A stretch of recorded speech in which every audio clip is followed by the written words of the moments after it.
all yours. Well, hello. I am Manijure. I'm going to be running all bosses glitchless with Ednolium here, where we're going to defeat all of the bosses in the game before beating it up with no glitches whatsoever. 0% glitches, can confirm. This is a great run, showcases a lot of movement tech, that kind of stuff. Wanted to make a slight dedication here. I want to dedicate my run today to Ferenth, who's a guy who got me into like proper speed running, and I submitted to GDQ for the first time with him. Tragically, we lost him about a year ago. So this run's dedicated to him. I'm gonna kick it off to our commentators, Hobbit and Satorha. They are both amazing runners of this game. Both of them run unrestricted categories. They crush this game all the time. It's ridiculous, and they're pretty funny dudes. So, to you guys. We appreciate the kind words, Ed. I'm ready to go. If you guys are ready to go, do you guys want me to go ahead and start the countdown?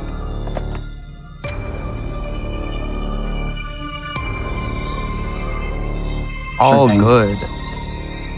All right. Alrighty. Before we start, I do have to mention this game, much like every other Metroid game, runs pretty quickly.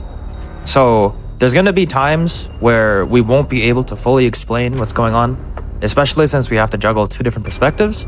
But that being said, we will do our best. And if anyone has any questions in chat, if there's any downtime, I'm sure we'll pick out some of them. So do not hold back. We got you guys. Yep, for sure. All right, Ed, Manny, ready? I'll start from 5. You'll start on go. Ready? Yep. I'm ready. 5, 4, 3, 2, 1, and go. All right, so starting immediately, we're going to talk about some movement principles within the game. In terms of speedrunning, there's a lot to keep track of, but a lot of them stay the same in their fundamentals. We want to stay grounded as much as possible. Samus moves the fastest for roughly half an hour or so when she is on the ground. So you want to minimize all the airtime. We're going to see quick ledge hops, which are documented officially by the game as quick rising. We're going to see some melees off of certain ledges to skip other ledges that are under us, much like the runners did here.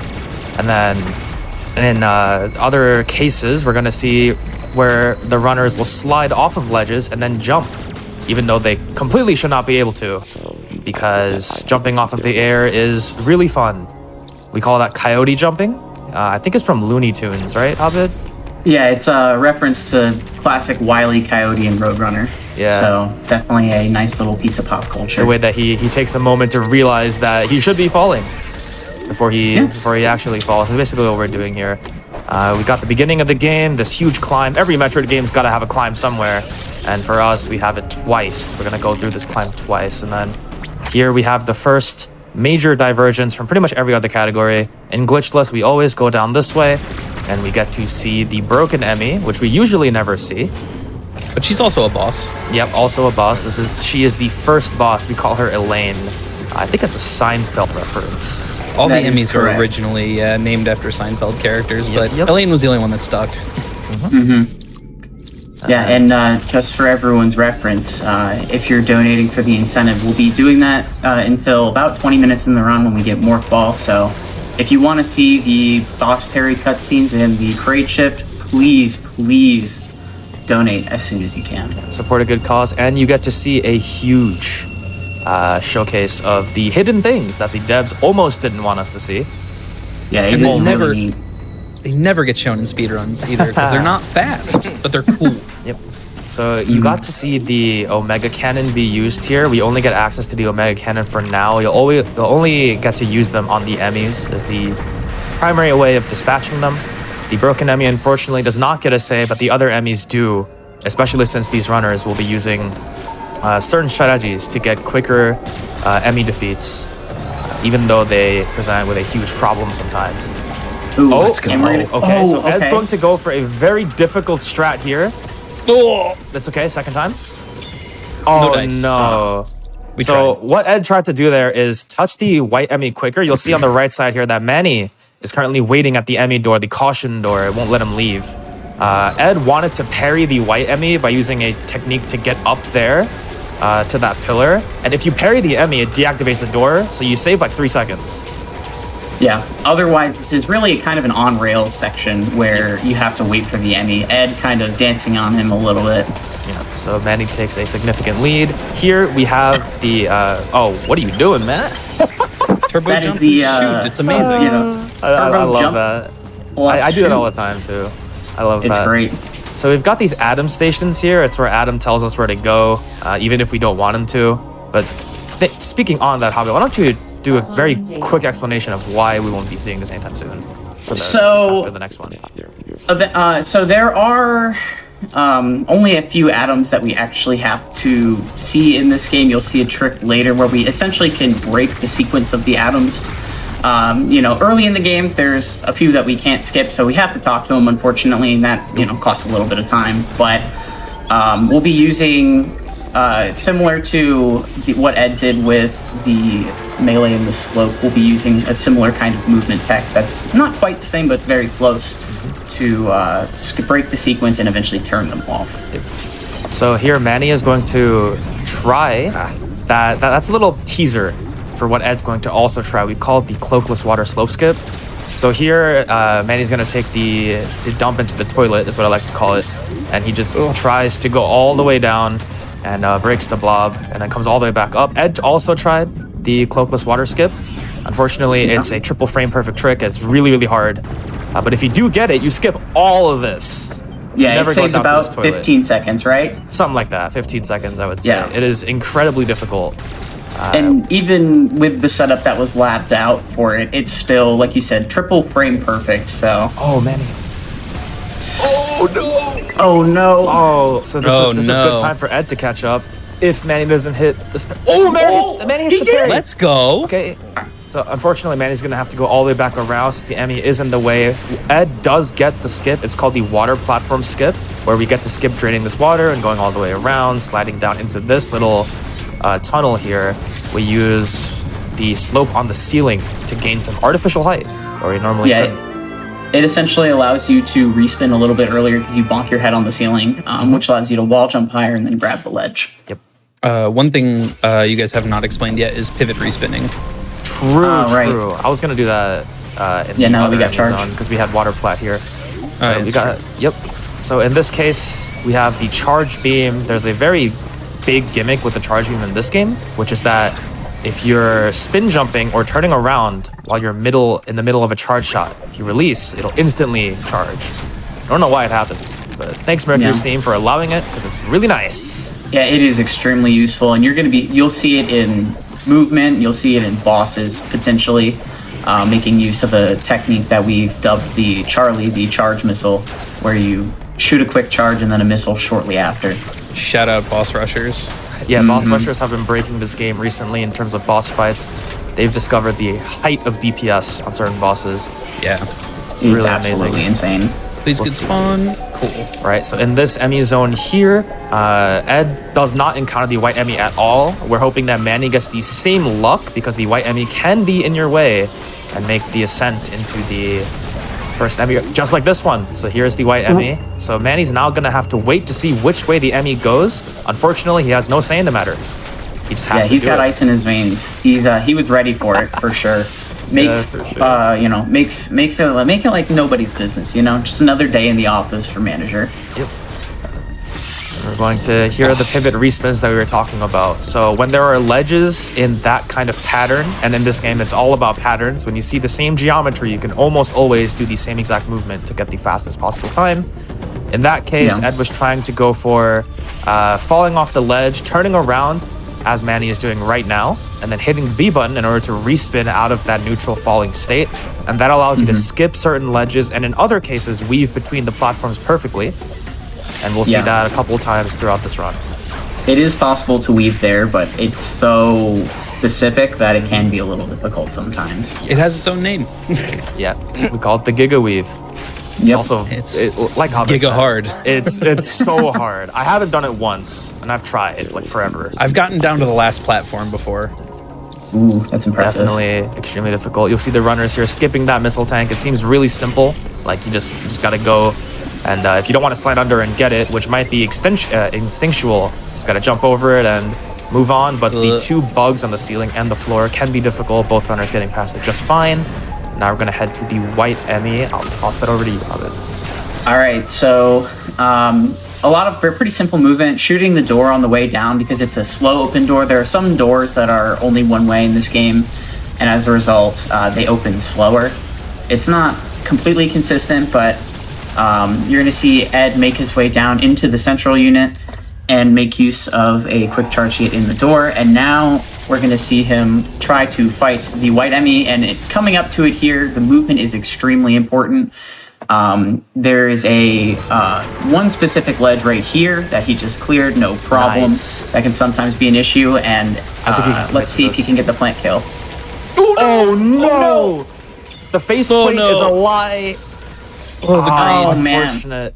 So Ed was trying to go for... Huh? Yeah. Sure. Yeah, so Ed was trying to go for a huge plant kill here on the white Emmy. You'll see that Manny jumps over it. And we'll see if Ed tries to go for it again. But in the meantime, I think there's something Yes. to be said. Yes, so we are rapidly approaching. We are currently almost at 42,000 out of 50. Let's go. We are about 10 minutes away from when this would possibly close. Chat, let's do it. Make sure when you are donating, you are selecting the Metroid Dread incentive and not just donating without selecting incentive. Get your donations in. We are almost there. Let's make it happen. Let's go. You can do Yeah, it. we've made such awesome progress so far. I'm sure you guys can do it. I believe. Yeah, And it's you like know, an I spent a hour. lot of time practicing that routing, so please make it worth my time. Likewise. The routing introduces a lot of significant difficulties in certain It areas changed for yeah. sure. Completely changes So the route. much. But it's a huge payoff. It's worth. Getting to show all of the game that we Oh, normally don't and that's show. the other thing. There's going to be a teaser for the incentive. Yeah. That's true. Coming up here Coming up. on the Corpius boss, Ugh. we're going to 8,000 more. 8,000 more.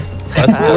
we're gonna get a nice little sneak peek for you guys where we'll see one of the boss cutscenes just to kind of generate a little bit of hype. Essentially, he's just a missile sponge. He moves his head every so often, up, down. There are 3 positions. Notably, in rookie mode, you have 30 missiles. So if you are accurate enough, you can actually completely skip this third phase here that Manny just got. And Manny getting the boss parry. This should kill, I believe, based on his missile count. I don't think it will. I think it'll be just short. What's important to recognize about these boss parries and why we don't see them in most speedruns is that when you're in a boss parry cutscene and you're doing damage, you can generally consider it to be half your normal DPS, even though you're dumping like a bunch of more ammunition, and it's super safe. So Yeah. we usually never go for these. I'm pretty sure there isn't a single boss where we want these, except for the final boss because it's mandatory. Yeah. That, well, 7,000. there is one situation, but yes, generally speaking, it is very slow. But both runners clearing Corpius, no problem. Now getting the Phantom Cloak, which allows them to turn invisible. Casually, you might use this to avoid enemies. For the most part, we use this for the 2 cloak doors and also a couple slope jumps because for some reason, having cloak actually makes slope jumps a little bit easier. All right, I'm gonna give us some 6,000. Give some quick silence here, Manny. Nice. Ooh, nice. So Manny hits what we call the Catarus Elevator D-Boost or the Artara Elevator D-Boost, whichever one you fancy. D-Boosts in this game aren't as fluent, unfortunately, as in other games like Super Metroid. However, we can still use them to get to places where we shouldn't. You'll see Ed also doing the same thing here with a slightly different setup. Nice. Nice. So with these D-Boosts, what we end up circumventing is taking the Rail of Shame at the top of the room to go to the end of the room. We call it the Rail of Shame because most people who elect to do the D-Boost end up riding it because they missed the D-Boost. And then they can't get the recovery. Yeah. So if you miss it once, you lose like 16 seconds. Yeah, 5,000. Ooh, excellent. Let's go. So close. Are there any donations, Konception? We're just kind of there. section of As- movements. So if you got them, rattle them off. As you can imagine, there are plenty rattling in here. We have a $1,000 donation from 3A who says, in the first age, in the first battle, when the shadows first lengthened, one stood. She chose the path of perpetual torment. In her ravenous hatred, she found no peace. And with boiling blood, she scoured the umbral depths, seeking vengeance against the space pirates who had wronged her. And those that tasted the bite of her beam named her the Bounty Hunter. That's beautiful. That was actually sick. Amazing. I want to frame that on That my was wall, so sick. actually. That was pretty. Yeah. That was genuinely pretty. That was beautiful. Thank you so much. And geez, 4,000 and counting, 3,500 even. So keep them coming. We're almost there. So we've got the final atom of the run, assuming everything goes well, I would hope. These runners are very good at the trick, even though the trick is extremely difficult. We'll explain it as soon as it comes up. But here we're going to see Manager attempting, I think, he missed the shot on the middle ply. That's the one he wanted to hit.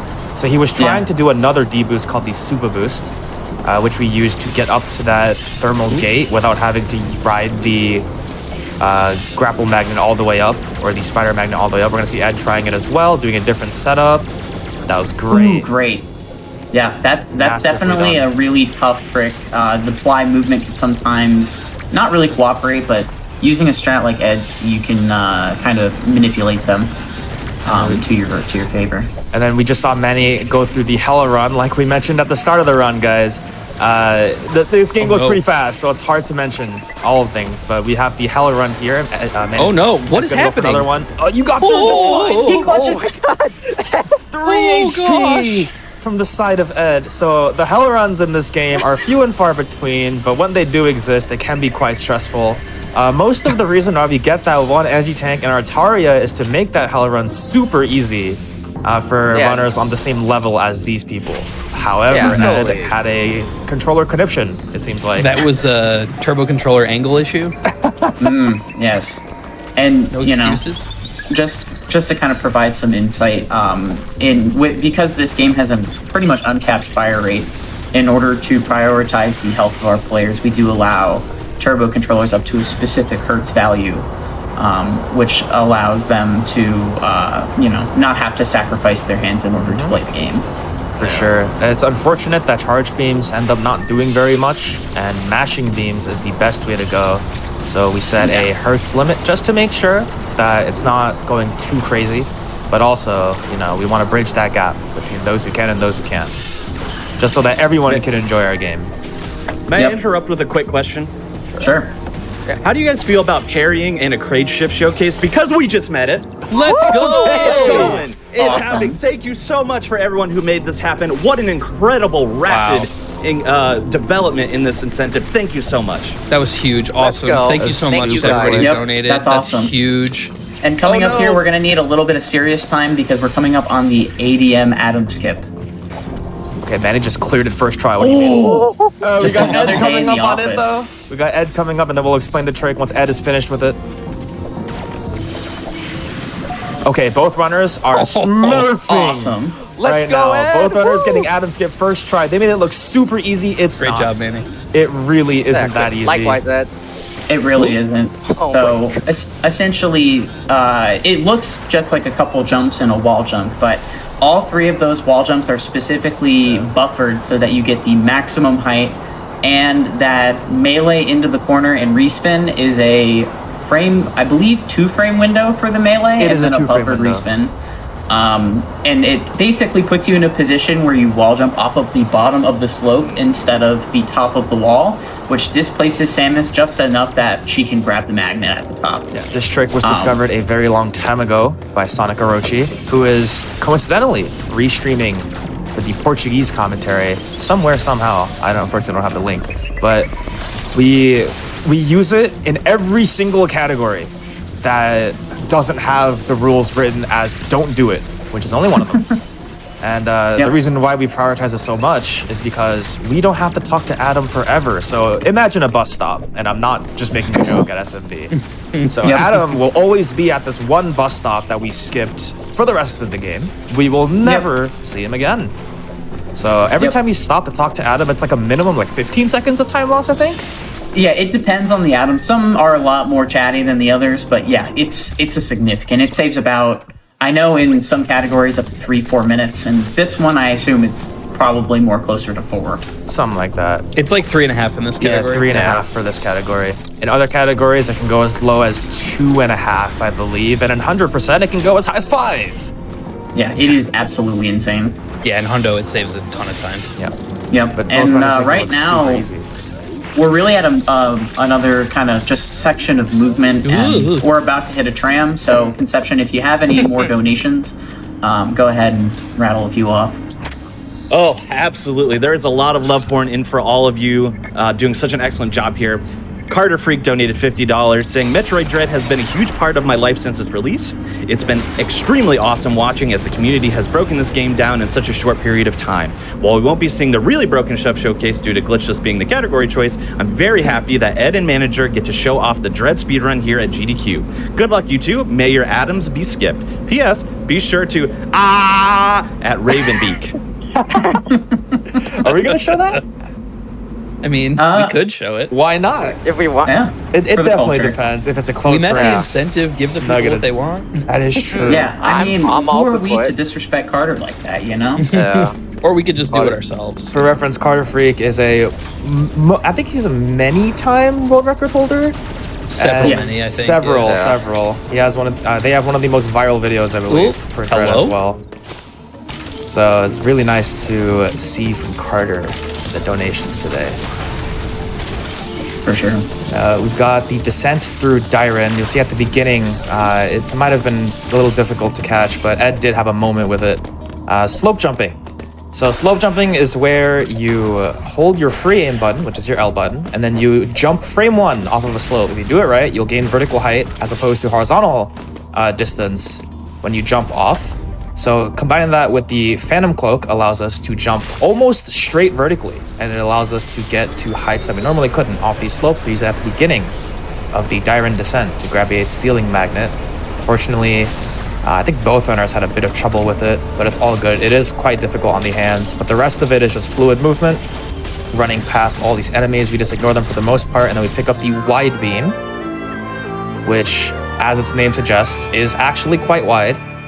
Has 3 whole shots to it. Yeah, it's essentially just triple power beam. Doesn't get more simple than that. And it allows us to open these wide beam doors with the 3 targets and encounter grapple with one of my least favorite obstacles in this game, the wide beam block. Nobody likes the wide beam block. Manny made it look real easy, but they are a little mean sometimes. They're known for not really working all the time. Ooh. Ed going for a D-boost that he has been pioneering a little bit, but not quite getting it, but not falling, so not a big deal. But so far, both runners have had no problems with the wide beam blocks, making it look easy. Awesome. And you see there another melee to kind of cover the gap that you would normally have to jump just a little bit faster. Nope. And then these wide beam blocks, they do have a certain trick to them that we speedrunners like to use, which is where when we charge the shot to push them, we want to release it right before we land. And then for some reason, that just lines it up perfectly. But we are in another tram here, so Konception, if there's any donos?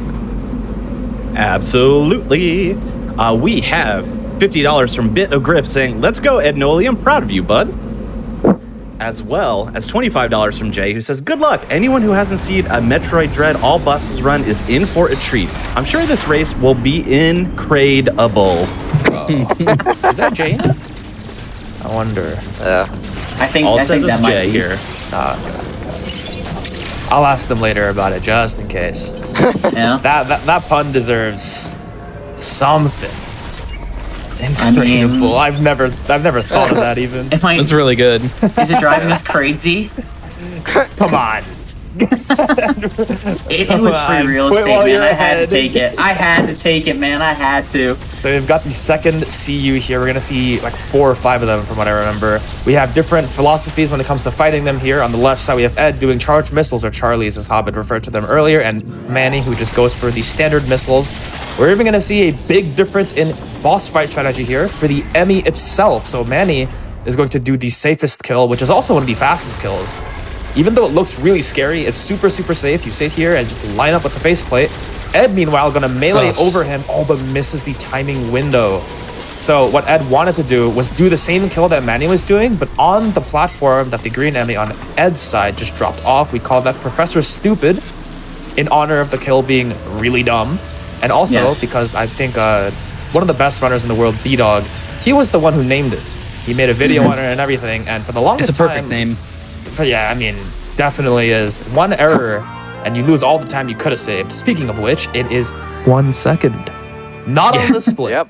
On the next one. On the following split, Yeah. and I lost Yeah. it. And the Because- reason why. Go on, Hobbit? You got Oh it. yeah, I was gonna say the reason why it saves second time on the next split is because where you kill the enemy determines where you spawn on the map when you come out of the cutscene. So as you can see, Ed is all the way down here on the platform, whereas Manny was all the way up where he was standing before. Right. It's wherever the vertical position of the enemy is when you shoot it with the Omega Cannon.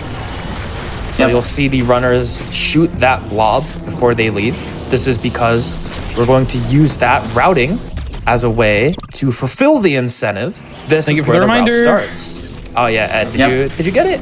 You got Oh, it. He did. I He did, did. but I He did. can't seem to get Yeah. this single space jump. So I'm good at Yeah. this. It happens. And you see the runners taking that plus 10 why tank did I- because it is a Normally nice you would use it for insurance Kraid. Yeah. Normally you would Yeah. want it for Kraid, but It's also a Yeah. Dragaiga safety, which we'll see. That's Yeah, true. for It's sure. it's Yep. strong And insurance. Ravenbeak later, so I think Yeah. it's We're- absolutely worth We're it. teleporters right now, so Missile Yeah. plus tanks are among the highest efficiency ever in like pretty much all of this game. They Yeah. give you 10. Regular missile packs give you 2.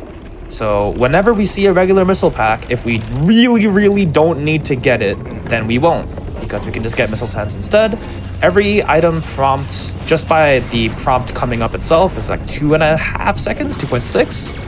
But going sounds to get it and leaving takes more time. So usually it averages to like 4 seconds to get an item. And you So- see both runners make use of a nice little niche movement tech here. If you morph off of a ledge in the water, it just shoots you forward for some reason, making a otherwise painful bit of movement, and like any movement in water, a little bit easier. Yeah, you'll also see the runners spam jumping through the water. Reason being is for some reason, again, when you're jumping in water, you move slightly faster. You'll also see them mash the B button in morph tunnels in the water. Same logic. And We really don't like water. No, it's really a pain. But luckily, there's really not too much in this run where we're in water without gravity suit, so For sure. not too bad. The And- Varia climb here. Yeah, in casually, this freaked me out. I think I died on this 2 or 3 times before I actually did it, but for us, it's just another movement drill. I died on this the one time because I just got really stubborn and I didn't want to stop bonking my head until those like flame pillars. The ones Yeah, that don't yeah. let you go through. I was like, where am I supposed to go then? I don't know. It took me a while to realize what was going on. Yeah, We get the Varia suit here. For any of you who are familiar with Metroid, you might recognize this suit upgrade. For those who don't, you can already see it from the side of Manny and now from the side of Ed, where you no longer take heat damage and your base damage reduction is also significantly raised. We'll get that one more time for the gravity suit, while also becoming impervious to water slowdown. Unfortunately, this doesn't allow us to ignore cold damage like it did in Fusion, or lava damage like it does never, I think.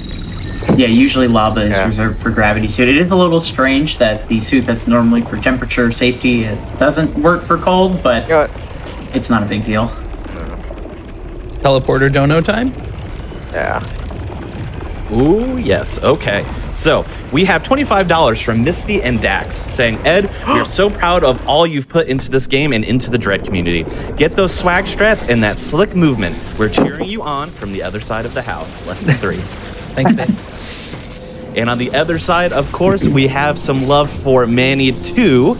We have a $100 donation from Mentano Kid who's saying it's very humbling seeing Metroid Dread being run at AGDQ to bring joy to so many people. Thanks to the community for all the love and congrats on yet another amazing event.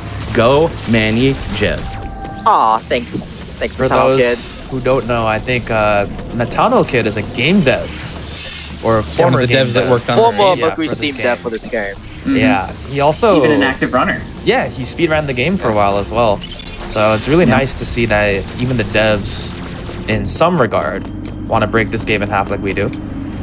Yeah. Also, this It's is where my the root understanding splits. that early on they Yeah. watched a lot of the speedruns and watched a lot of the discoveries of stuff. Yeah. And were even nice enough to leave most of the tricks in the game. Yeah. Yeah.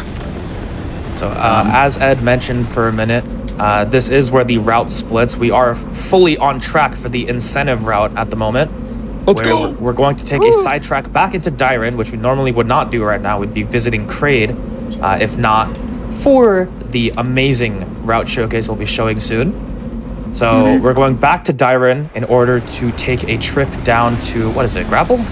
Right now? Yes. Or Grapple's Bombs? next. Yeah, grapple first. Grapple's- So we're yeah, going so- to Dyren to go back to Artaria. Yes, it's a big circle. But coming up, once we get to the lower areas of Dyron, we're actually going to see a trick that is a dev-intended sequence break of sorts. Definitely one of those things that you should absolutely try at home if you are interested in playing this game. But I'll go more in detail with it once we get to the room. Yeah, to give a quick teaser about it, remember at the beginning of the game we mentioned coyote jumping, where you can jump off of thin air. Yeah, we're gonna use that. We need that like twice. I almost forget what it's like. Yep. So, Manny, coming up on the room with Edge shortly behind, you can actually shoot out this block and unveil a secret door here. We're going to see Manny hit a wall jump, but he falls Tomato into soup. the tomato soup. But it's no problem. You can just navigate back out and then do it no problem. And now our runners are almost exactly synced. This one a little more risky, but Nice. no problem for either of them. If you Very fall in nice. the soup there, you will just die. However, Yeah, it's it is faster a to reset the nutritious checkpoint. lunch at this hour. Yes. It is. Tomato soup. Yeah, this is a intended sequence break by a mile. It's one of the only ones that we use in pretty much every category that is glitchless, from what I understand, Yep. because it saves Yeah, all the a glitchless ton of cats use time. it. Yeah, it's huge. A lot of the time save in this game is not really from moving through rooms differently, it's from cutting out these load screens. That's the really big one. And It's for true. this one in particular, we have to use this twice to get in and out. However, not having to go to grapple again later, plus the fact that early grapple gives us more more just skip a bunch of access water. in certain rooms, No. especially Yeah. water. It's a really Yeah. big deal. And if you haven't Yep. guessed, early grapple means we're getting grapple now. We're gonna go there. These rooms suck without flash shift, in my opinion. But Yeah, They're not great. It's definitely Yeah. something like I always try to flash when I'm in these rooms if I'm Muscle playing this memory. category, and I'm just like, wait, I don't have that yet. Unrestricted brain rot. the runners are super synchronized. 30 minutes in, usually this don't happen, but I think the runners are giving a best effort here. This game can go very out of control in races like these. We're gonna see some techniques with the grapple beam here. Notice how you can zoop onto the grapple magnets, as I call them. I don't even call them spider magnets anymore because I just synonymize them with the grapple beam. We can also use the grapple beam on these magnets by canceling our grapple shot while we're ascending. And we're gonna see that much, much later in a water area, which I usually hate, but since we can use the technique called grapple canceling, I'm all for it. If you cancel a grapple shot while you're rising, you will zoom all the way up. It's like you're jumping off of the air again. What is with this game and jumping off of thin air? It's You almost know- like you're boosting with the grapple. Yeah. I don't get Yeah. it. I guess they're just big Wile E. Coyote fans, you know? Maybe they just like watched Roadrunner growing up. Where do I go after this? You go to bombs. Yeah. Bombs. That's right. Yeah. The movement from this point on is a little backtracky. It's the same stuff. So if there's any donations, you can hit those up. Absolutely. So, $50 from Arcanox, who says, "Good luck, Manny and Ed. I'm so hyped to see Dread represented at AGDQ. Y'all are awesome, and I hope your race goes well." Oh. Mentioning from earlier, Sonic Orochi donated $7.77, saying, "Good luck, Ed and Manny. May your atoms be skipped in a timely manner. Sadly, Let's I won't go. be able to listen to the awesome commentary by Sat and Hobbit, but that's because I myself will be commentating the run over on the official Portuguese retransmission over here. Let's get that Kraid shift incentive, which we did. Thank you so much, Sonic Orochi." Big love from the community. I'm not surprised. Yeah. We have a great community. Yeah, these are all Amen. familiar That's really names. awesome. If you guys, if any of you want to learn anything about speedrunning this game, you want to give it a shot, look no further than our Dread speedrunning community. A lot of very nice people, really good players, just a community where you can just compete with anyone, or just Yeah. look for yourself, get help Yeah, from anybody. Even if you just want to get a little better at the game and not compete seriously, you know, we are always open to help anyone who wants to play this game. Absolutely. Got the bombs here, but they're just called bomb. I guess they forgot Yeah. the S. Just one bomb. Bomb. Yeah. Just one. One. Imagine if there was a limit of one bomb on screen. Oh at a no, time. I don't want to think about that. Yeah. Oh, Yeah. jeez, please. No IBJs. I think you Just could free still bomb. infinite bomb jump with You- it. Yeah. Good, technically. Maybe. Yeah. Yeah, with one. don't Yeah, think you so. could. Oh, probably not. Oh. But either way, bombs, a big part of this game. You know, if you've watched other Metroid games, you're familiar with infinite bomb jumps. And in this game, they also added these little bomb cannons that zip you from area to area. We're also going to see some more hints at the fact that early grapple was dev intended. They kind of leave us these little rewards for getting grapple that allow us to transverse through rooms a little faster. Yep. Little dev cues for sure. And we're coming up on a very important piece of scorekeeping that I will be doing. Metroid Dread is actually a golf simulator. Yes! So we're going to see Ed hit the hole-in-one, so he is now 1 under par. Manny, coming up on it, will be doing the same thing. Reserve your golf clap until after, and he gets it as well. Let's go, Manny. So right now we got some pro golfers on the screen. We got a golf game We will be running through that room one more time, so there will be one final shootout. Actually, 2 more times. 2 more This times route, in this yeah. one. Oh Two yeah, more you're times. right. But We go to Bernie only like one 4 time going times in that this direction. Too many. That's true. That's true. So Good tram more for some golf, donuts. you know. Yeah. Yeah. The way that whole It's on, one works and the why we keep score of it is because it is deceptively challenging. You need to be It's able actually to. really hard. Yeah, you need to maintain horizontal momentum in morph while you're going in. If you just hold, You can't just hold left on the wall. Yeah, you can't just do that. Otherwise, you don't catch on the lip of the ledge or the tunnel. So you have to time it. But because the camera is scrolling down towards it, you can't even look at it for a visual cue. You just have to feel it. Yep. Yo, dog, I and- heard you didn't like water. Yeah. I am so jealous of you. Yeah, I absolutely love skipping the water, and also a nice little movement optimization there, using cloak to avoid that annoying little laser. We'll be seeing this room again, so once we get back to it, we'll get back into the more fun details of this room. Yep. And coming up, we do have a significant trick that I believe Ed will definitely go for. Not sure about Manny. I think Manny's just going to take the safer option. But we have the trick called backdoor flash shift. So with this trick in particular, what we're going to do is do an infinite bomb jump left to right in order to trick a certain pressure-sensitive pad into thinking we're not on it. And then we can enter the flash shift upgrade backwards. However, if you have the grapple beam, you can do it from down under. But for now, we'll wait for Ed to try to get it. First try and from he the side of nailed Ed. Amazing. Extremely Ed. impressive. First try from Ed. For some context to runners or to viewers out there, you have to tap at a very specific tempo, around 148, 150 beats per minute. So if you're a fan of The Killers, you could listen to Mr. Brightside while doing it to give you a free metronome. Yeah, and you'll see the other way that Manny went, a dev-intended shortcut as well, because it requires the grapple beam. It saves you 8 it loses you 8 seconds to do it. However, you don't have to try for backdoor flash. Every time you miss BDF, you've pretty much equalized the time save that you would have gotten if you got it first try. Ed gets it first try, however, super experienced with the trick. Yep, and also I believe we're going to be seeing a nice little damage boost optimization here in the water, found by a runner by the name of Charlotte, called C Boost. Ooh. I messed it up. Try again. No. Oh, All right, we're doing this. Oh no! We're going to get it. There we go. there you go. Nice work. Oh, that looks Nice. really free, Good actually. job, I should Ed. believe you. It is free. Yeah, so It is free. manipulating the fish's movement, you can just kind of skip to that platform, which would normally require a glitch, but obviously being a glitchless category, that is not something that we can go for. Yeah, getting bonked by anything in the water while in morph just cannonballs you in that direction for some reason. Physics. If you do it in human form, you don't go anywhere. You Yep, kind of just and bounce a little bit. because we're doing the incentive routing, we're going to be seeing a tough return to Dairon here, but if we can get a couple donos in before we get to the Dairon return. For sure. Allow me to pick myself up off the floor a little bit for this $14,223 donation. Yo. This comes from Oh my- This comes from DK Salfo, who says, "Hey guys, DK here with my last dono of the event. I'm so incredibly thankful to have been able to contribute to GDQ this year, but I want to shout out to the unsung heroes. All of the $5 trains, the anonymous donations, the shout-outs not read, the red-eye speedruns, the volunteers and tech teams making sure everything keeps running. They've all made a difference. I'm so proud to be only a small part of the contribution to this event's total. I love you all and catch you on the next airboat, less than 3. Oh no. So Ed hitting the movement he needed to in order to avoid the yellow Emmy, but Gonna have to kind of reset his movement a little bit here to get it in a more favorable position. This is a brutal return that is not normally in category, but I think you cannot run this one, Manny.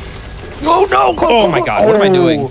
Manny just makes it out. This yellow Emmy, the runners might not look like they're too comfortable with it, and that's because they aren't. We never do this. Except in, it's really hard. Yeah, that's a different category we can reference later. But for this incentive routing, we have to go back to Kraid after getting the flash shift. We usually never go back into the Emmy zone that way. Ed is lost? Or not, Manny's lost? Where are you going, man? It's right there. Yeah, there it is. There you go. Yep. I got you. So the runners are going to just backtrack all the way back to the start of Dyron, pretty much. They're going to go to Kraid, which we should have done after Vario Suit, had the chat not donated all of that to meet the incentive. Blessed be upon seriously, shout outs to everyone who donated to get the incentive. I'm super hyped for seeing all of the secret little bits for the Kraid boss fight. And luckily, the devs put a nice little bomb cannon here to plop us back up at the entrance to Dyron, making it super easy to get back to Kraid once you get to that room. You know, for the longest time, I didn't know what that was used for. Oh, yeah. Ed getting a really, really nice little grapple boost there, zipping all the way up, not needing to go around all of the corners, and just getting through there a little bit faster. But we're double trammed up right now, so Konception, I'll leave the table to you. For sure, community is still coming in strong here. Mayberry donated $10 saying, "Hey Ed, hey Manny, good luck with the run. I'll add $10 if anybody first tries early ice. Have Let's a great go, run May. and surfs up." All right, we gotta do it. Surfs up. You guys got to do it. We gotta do it. I'm a believer personally. Early ice, we'll mention it later, especially once we get a certain upgrade. We'll talk all about it once we get it. But for now, we are heading to see the big green time waster. He doesn't really waste time in this run, though. Yeah, in this run, we use him just to see those cool cutscenes. And also because the devs put a very nice indicator for us, which is that we just get to eviscerate Kraid, just explode him from the inside. It really is a relief considering how much he can cause a little bit of pain and run for certain categories. But while the runners are making their way down, it's pretty much just movement. So if you want to read a couple donos, now's probably not a bad time either. Sounds great. Empire Ship donated $100 saying, "Let's go, Manny. I hope you have an exceptional race. I also wanted to pass on a message from our pal, Mr. Miguel. I'm very glad Dread was able to come around in GDQ again. Good luck to Ed and Manny on all bosses glitchless." Well, thanks. Thank you. Of glitchless, we are entering Kraid with all our glitchless upgrades. These are all dev-intended Sukin Sprays. We're going to use them to see some dev-intended secret goodies. But to start, we're going to see Ed doing charged missiles on the mouth of Kraid, doing slightly more DPS than Manny, who is just going for missiles at the start. And once we get past this segment, both runners having a bit of trouble aiming at the jaw, the open, gaping mouth of Kraid, but we got it just in time. And now we're going to use the grapple beam to get up to that magnet, which we normally wouldn't be able to do. And here we've got the parry cutscene. Kraid donating it to both runners at the start. Yeah. Very nice. So this is the first parry cutscene. And if you were watching Manny, he actually got the flash shift kill, or the flash shift as well. Yep. Manny got the flash shift parry. Ed just getting the flash shift parry after, and now we're gonna see the bomb launcher cutscene. Yep. So normally, if you come here with bombs, once you get to phase 2, you can just immediately kill him. This has been made into its own category at this point. It's something that it's a nice short run, really just good practice. But looking like Ed crumpling Kraid real quick. I got very good RNG. He gave me a parry and then the flash shift immediately. I can't say the same for my RNG, unfortunately. Yeah, I'm sorry, bud. Man, I had to sit there and wait for another parry. Unfortunately, didn't get it. It's all right, I'm going to botch all my movement right after this, so don't worry about it. You got plenty of time to keep up. So we get the diffusion. Flash shift. So we get the diffusion beam from Kraid, which if you've played Other M, you know what it's about. Basically, when you hit a charged beam anywhere, that shot on contact will explode into like little shrapnel explosions, and it allows us to shoot things that are inside of walls, assuming the devs wanted us to. Like this one, that would normally block your access out of this room since the door does close behind you. But with the upgrade, we can just explode it and be on our way. It also has a minor damage increase because the explosion does damage, I believe, independently of the individual pellets. So if you happen to miss any shots with the charge beam, sometimes that explosion gets you. It's got your back. Yeah, it can be brutal sometimes, but we're going to be on familiar ground here again. So if you want to read a donation or two, I think it would be appropriate. This is a great time. Sounds great. Gonzo donates $250, saying, "Hey Ed, so hyped to see you running at AGDQ and being able to watch the stream and go, hey, I know that guy. Remember, drones together strong. Donating to see that showcase, which we met. Thank you so much." Drones together strong. That's right. $10 also from Tika, who says, Hi. Dread became my overall favorite game as soon as I played it, with Fusion being my previous favorite. Such an amazing game. Good luck to Manny and Ed both. Okay. It's a little, there's a lot to say about a game like this. We've been waiting for, some of us have been waiting for like half our lives, me included, for this game. Okay, so Ed on top of his golf game today. Yeah. I apologize. I wanted to 2 out of 2 reference that from real Ed. quick. Yep. But like this game has been in waiting for a really long time, and to get this quality experience that we've had, endlessly replayable, you'll always enjoy it on every playthrough. I think it deserves a huge shout out to the devs. There's a reason I've dumped over 500 hours into this game. Yeah. Likewise. Every waiting fan, ever since it was teased the one time in Prime 1, I think, right? Project Dread? No, that Lee's wasn't was even a Prime teaser. 3. There Oh, was was it like a a teaser? leak. Yeah, that was in Prime 3, and it was like a Got hole leak one that again. happened. Nice. Both runners. I waited 19 accomplished years for golfers. this game. What do we call that? An Yeah. eagle at this point? What do we call it? Well, I mean, they both got a birdie. You know, it's they're both one shot under par on both holes. So two Get it, birdies birdie, for us. Chozo? They're Yeah. birds. Yes, Haha. yes. You're so funny. Just one more- I'm very funny. I think his jokes are on par. I love it. Yeah. I love it. Oh, God. All right, Hobbit. Yeah. But again, retracing steps and on trim. So Konception. Take it away. Yeah, Donos. Go for it. We are so close. Absolutely. Misty and Dax donated $20, saying, in honor of Marie and JB, cancer sucks. It's true. And we also have some very creative Metroid fans here with a $200 donation from Man Bun, saying, and the Emmy award for GDQ goes to every single one of those runners, and every donation had to donate during Metroid Dread because my mother-in-law is a cancer survivor and an amazing person who has overcame a dreadful situation. Every year, my wife and I look forward to watching and supporting the cause.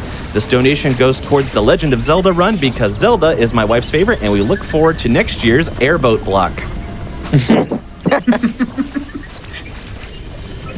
Coming up to the yellow CU here, we're going to see the flash shift used liberally all over the place, since the flash shift basically is where we ditch the idea of ground movement being super like fast, and we just flash all over the place, which is why the upgrade is one of my favorite upgrades of all time. I hope we see it in the next game, honestly, but we might. I hope so. But Yeah. other than that, we have the yellow the yellow Emmy kill, which is coming up. Very difficult if you're a casual player playing for the first time, because as you may have noticed, the yellow Emmy is really fast, the same speed as Samus's running speed, which you normally would just be scared of and running all over the place for. But in our case, we just sit here and shoot it. It is the easiest kill in the game, in my opinion. Yeah, you just stare it in the face and shoot it. So for any of you, if, you need a hack. It's right here. yeah.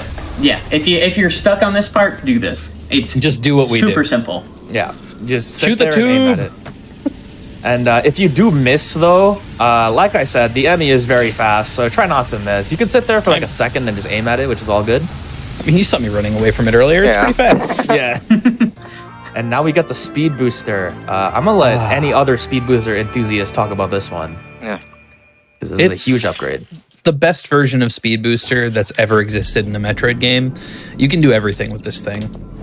I'm going to concentrate, though. Yeah. All right, so Somebody else talk about it. In past games, in Speed Booster, you could really just run, maybe jump, store, and Shine Spark. But in this game, you can slide, you can morph, you can wall jump. It is truly the most fluid version of this upgrade in the game.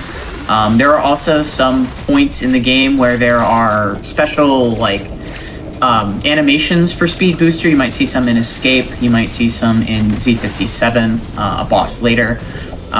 But for our intents and purposes, that is slower than just ball sparking. This has a term actually pioneered by Manijure. So when he gets there, I will cede the attention to him so he can do his thing. Manny All right. unfortunately hit the down spark on that speed booster wall, but Yeah, we you are can. coming up. Alright. Yeah. Alright, so go here ahead, it comes. So, Ed, whenever we do a thing called boss spark, there's a little something I like to do. It's called It's Morbid Time. I Morbid can't believe time. that movie ever came out. I be can't honest. believe it's real either. I'm Hey, also whatever. convinced that Manny's the only person that can instant down spark regularly. Yeah, I don't know how. You know, I've done it before. One of my favorite Yeah. speed keeps coming up. Yeah. Yep, got the we're gonna QR see. speed keep. Nice. Ooh, yep, looks like it's good. And we use this speed booster not just for movement, but for combat as well. Where if you shine spark in certain bosses, it'll either do all of its health, none of its health, or half of its health. On robots like these, it'll do half. Ed getting a fantastic quiet robe fight. I think that might be one of his best. That was really cool. Yeah, that Bad was cutscene extremely skip fast. though. It was really, really good. Yeah, 2 sparks on the robots. It's a lot harder than it looks. The robot tends to be super uncooperative. It can bonk you all sorts of ways. It can be in a place where you just can't run through it before regaining your invincibility frames. You'll see another use of the speed keep there. In order to speed into that tunnel, you can maintain it in morph before you even morph. I don't know how they thought of this. I don't know how they didn't think of this before. They're brilliant for it though. Yeah, They this game's absolutely speed booster are. is amazing It's beyond so measure. good. And when Yeah. you really learn to use it in conjunction with flash shift, it's just so satisfying to move through this game. For sure. Yeah, It so- basically becomes like your own canvas for you to paint on. Yeah, Pretty Manny's much. gonna go for a safer strategy to get pretty much guaranteed speed boosters, just removing the robot altogether. You'll see him just going up to the left ledge to get the robot up here, lock it into an attack animation, and then jump over it. That way you don't ever have to worry about it. Yep, and you see him meleeing before he sparks. This is to get rid of the startup animation of Speed Booster. If you are doing an action while you are sparking, ooh, Ed hitting the cleanest Yes. speed Oh, connection. nice, all the way. Oh my gosh, Nice. that was incredible. The stomp Nice. is slow for the record. Yeah, but it's cool. Hey, so we it's don't talk fine. about Yeah. It's It's cool, fine. therefore it's better. Agreed. Yes. And for all of our golfers Oh. in the chat, we are coming up on hole number 3. Hello? So Here we go. Oh, Do we count that? Oh. We don't count that. No, we don't count that. I didn't get That's in. So Ed shooting 2 under par, definitely an impressive showing considering how many times you have to go through that room. It's one too many. But we'll see how Manny shoots whenever he gets to that room. My muscle memory only allows for 2 hole-in-ones. yeah. Obviously. That's Oh. fair. You spent your attempts. We are just backtracking to Barania for the moment, so a donation at this point would make perfect sense. Sounds great. Imloon, sorry if I mispronounced that, donated $1,000. Woo! With a beautiful little poem here. A woman, a brain, and a bird. The story is rather absurd, but Samus is cool and GDQ's rule for charities better the world. Aw, Yes. Incredible. I love this. Keeping in that same theme, by the way, $250 comes from Nivik, who says, things never go according to plan for the woman named Samus Aran. But when the going gets tough Sorry, and her Ed. beams aren't enough, she has plenty of missiles to spam. We do Sorry, have a Ed, I ton beat of you in missiles. golf. Oh yeah, but Manny wins the golfing tour here with all 3 out of 3, hitting the par. I don't know about you, Ed. Gotta step it up, even though there's I no miss more True holes to Link. I'm one. upset, okay? Aw. Yeah, for those of you who were taking a look at Ed's screen, you can actually connect that speed booster all the way No. and falling into the Barania Tower, but you can actually connect that speed booster from the fan all the way up to that ball spark that he did through the grapple door past the little laser. But coming up for Ed, we're going to be seeing the boss Dragiga, Water often Spore referred to as Drog for short. Yes, the water spore spawn.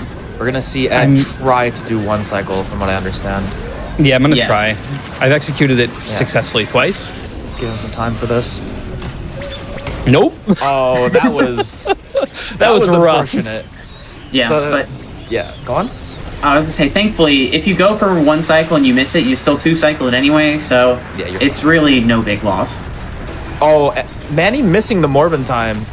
I don't know how I feel about Unfortunate. You know, it's okay. He'll have more opportunities to morb. Yeah. Plenty of morbs. So speaking of this boss, Dragaiga, it's pretty straightforward. You just gotta shoot the giant tentacle at the top, which opens up the mouth. And then from that point forward, you just unload on the central core. A recent boss rusher, we always reference these guys for boss optimizations. He figured out a way to one-cycle Dragaiga, which we previously thought was not possible because we thought the core had a damage gate on it, which would not allow us to get it in one cycle. It requires really good charge missiling, as well as perfect timing on getting hit one time, because for some reason that delays Drog closing his mouth and allows us to bypass that damage gate. Don't ask me why that works. It delays the parryable attack. Yeah, this one. So you have more time to right? shoot missiles. Yeah, it delays that attack. So that way you can squeeze in some more missiles and stuff. It's really, really hard. It's really, really tight. Yeah. I've done it 0 times. Even with I've done it twice in practice, and that was grinding for like a half hour, 45 minutes. Yeah. Like, it's hard. So we've got another robot fight coming up. This one's a little more challenging than the other ones in this route in particular because Dragaiga eats almost half our missiles plus. So either we stop here to get a missile some missile drops from these enemies, or what? It doesn't really matter. But what we will do is keep a speed booster into the robot fight so we can remove half its HP. And that allows us to comfortably defeat the robot with the missile count that we have. So it goes from like 60 to 30. Otherwise, you would have to wait for a parry, get some more missile upgrades, or missile drops, or just charge beam it. But the charge beam in this game does peanuts to these robots. So, Yeah, and add using a slide into the robot to manipulate its positioning a little bit and also give him iframes, because contact damage does far less damage than any of his attacks. yeah, if you get hit, you get hit. This Especially game, that red wave attack, it's brutal. Yeah, this game, for those who have played it for the first time at any point, you might notice that everything in this game hits like a truck. If you thought that fusion enemies hit really hard, dread enemies hit really, really hard. Especially in hard mode. They just double damage everywhere on that difficulty.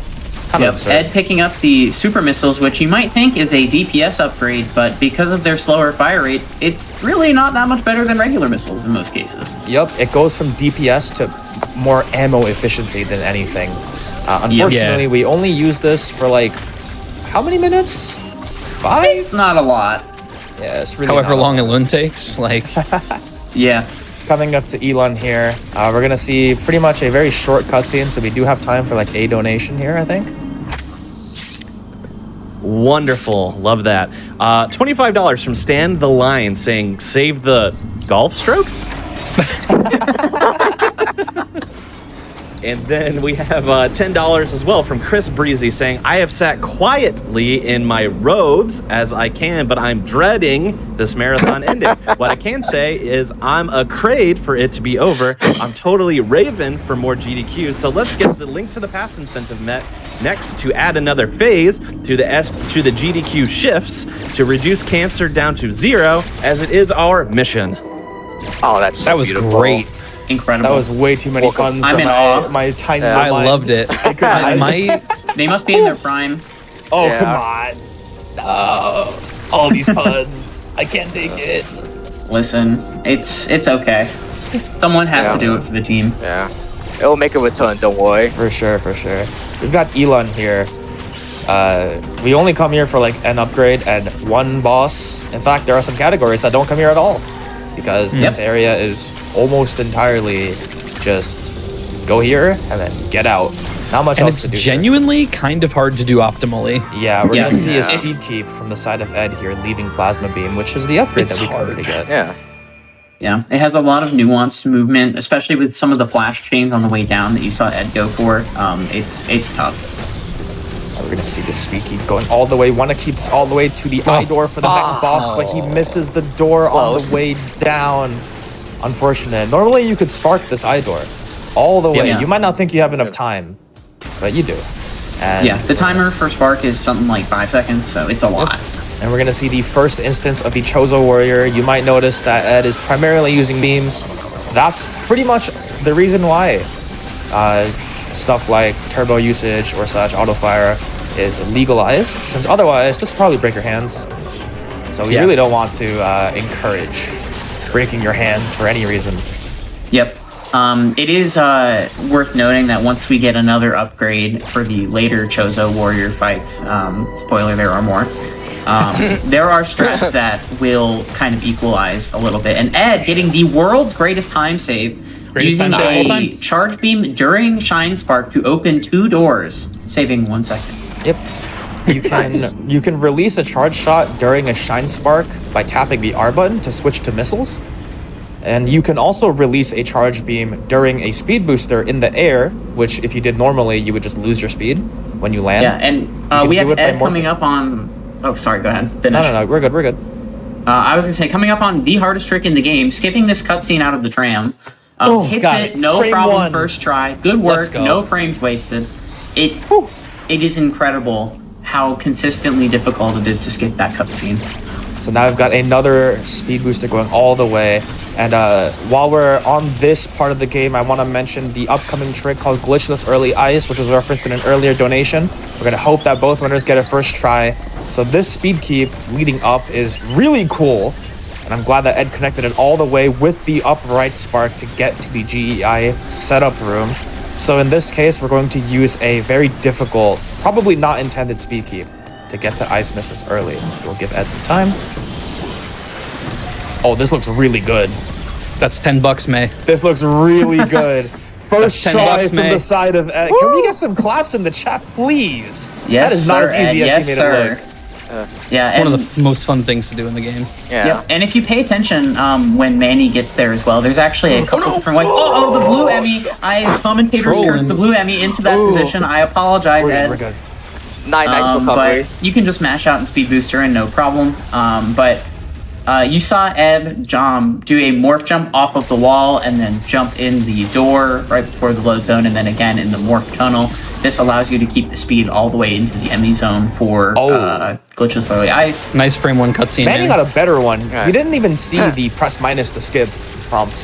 He's just built different. Manny's built different. Built separate. Mm-hmm. And we've got they don't call him the manager for nothing. The blue Emmy kill here. Right before Manny gets to GEI. For this kill, it looks a lot harder than it is, even though it's the same as the yellow Emmy kill, which is where you just sit there and aim at it. Oh, so close, Manny. Almost connecting it to the end. But the reason why it's a lot more difficult is because it's farther away. And since shots have a slower travel time, it can be difficult to aim. But we do have GEI from the side of Manny.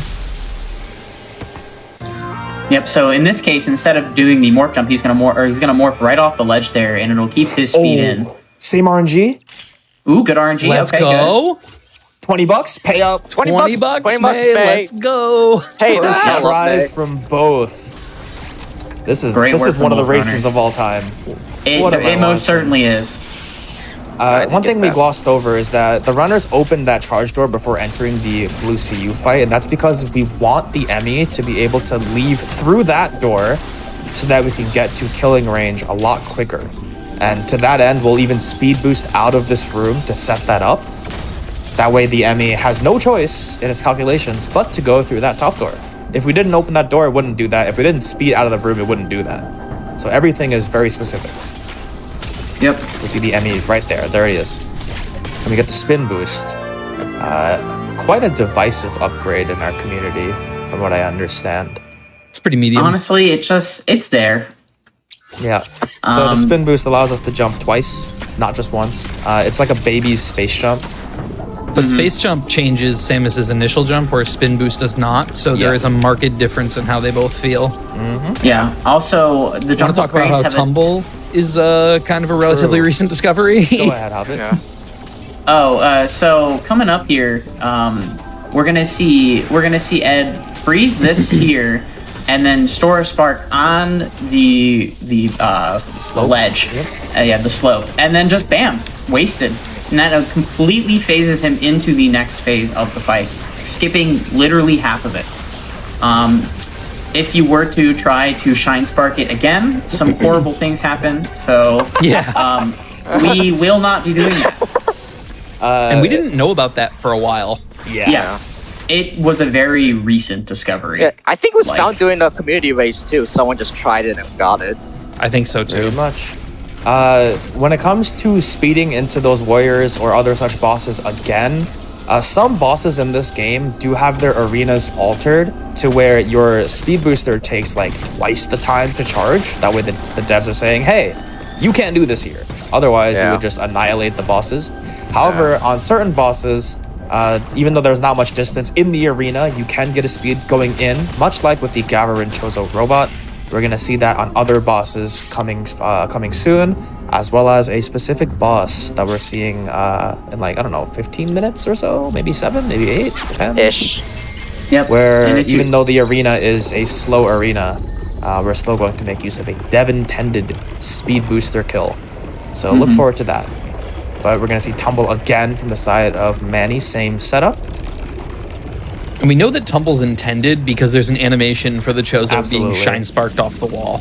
You'll see Manny Yeah. doing a different version where he finds more comfortable timing on up-sparking from underneath the warrior, whereas Ed did it from this little blue leaf in the foreground. Yep. And Both Ed, accomplish the same thing. yeah, Ed coming up on another trick that everyone should try at home if you play this game. Yeah. If you get the green teleporter, you can speed boost across to get to the teleporter, and then you get this nice little speed booster puzzle to get to Gravity Suit. You actually don't need to use that last slope at all.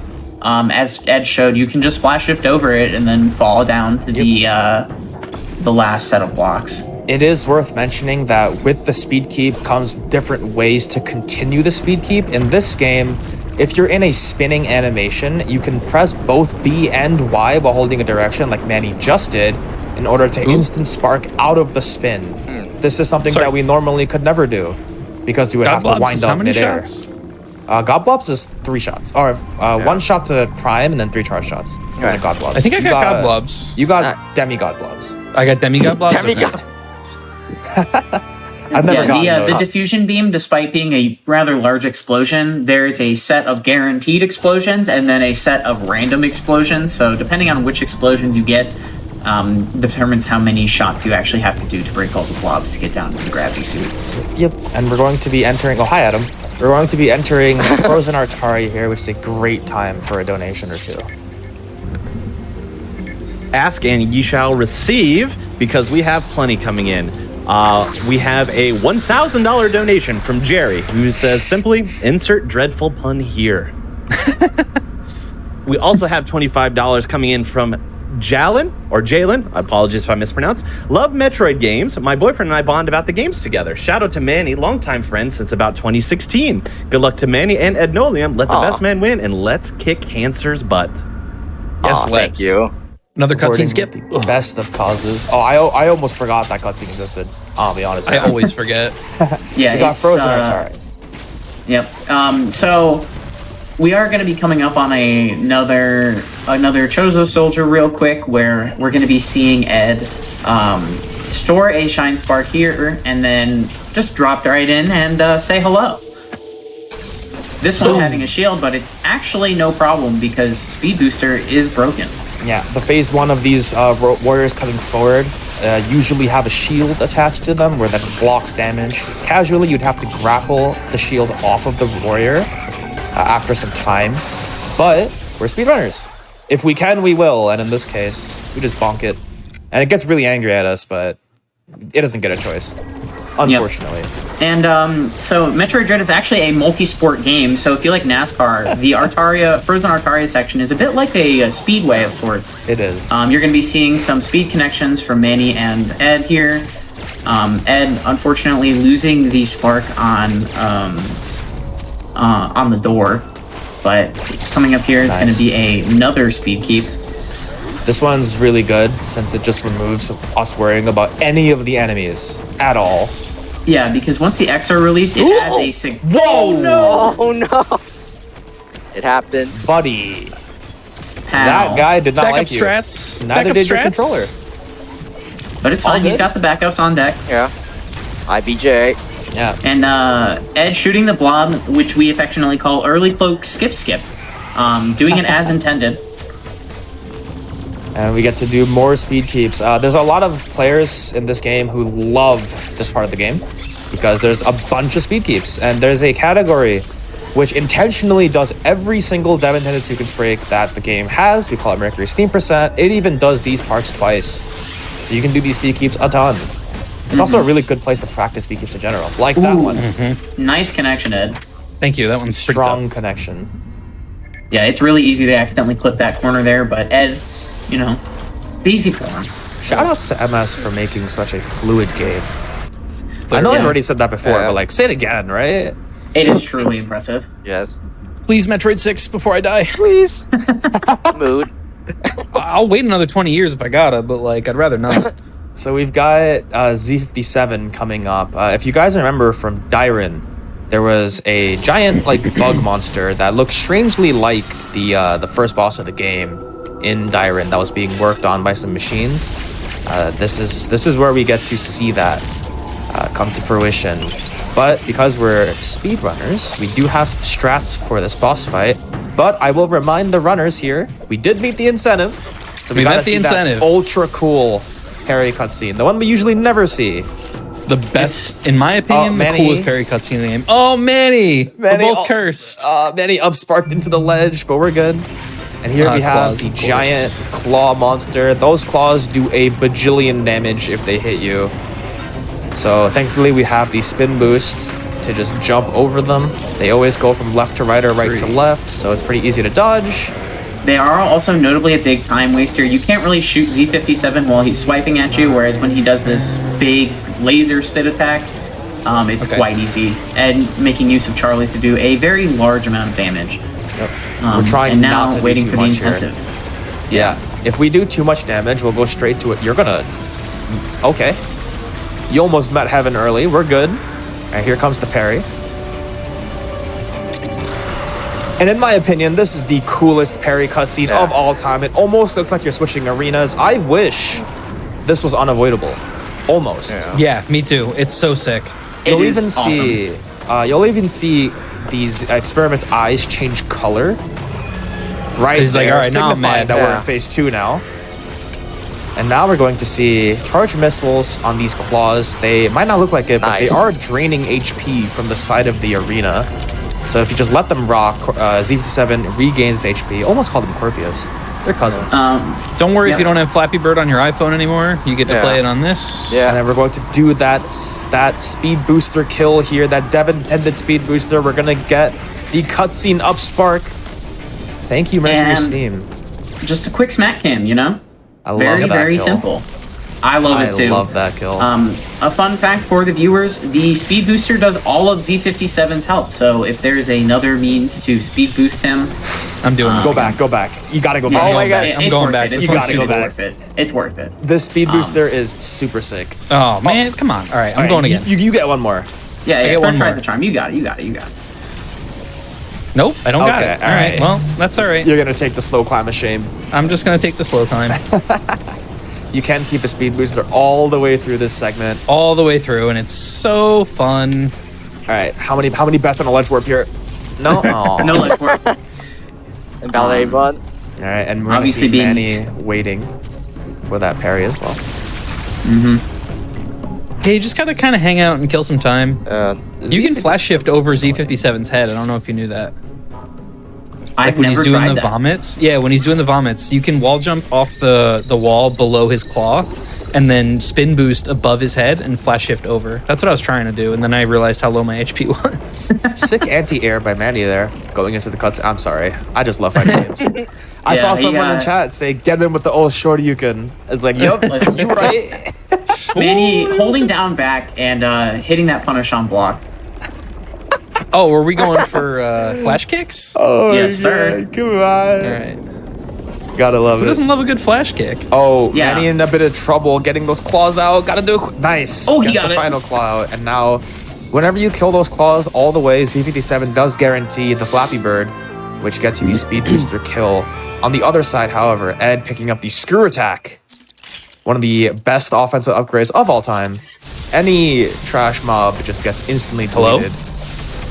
Yep, was and so weird. Manny demonstrating that you can just jump up and quick spark him real quick. You don't have to take the cutscene, but that cutscene is a very clear indication that the devs were looking for us to go for that. Yep.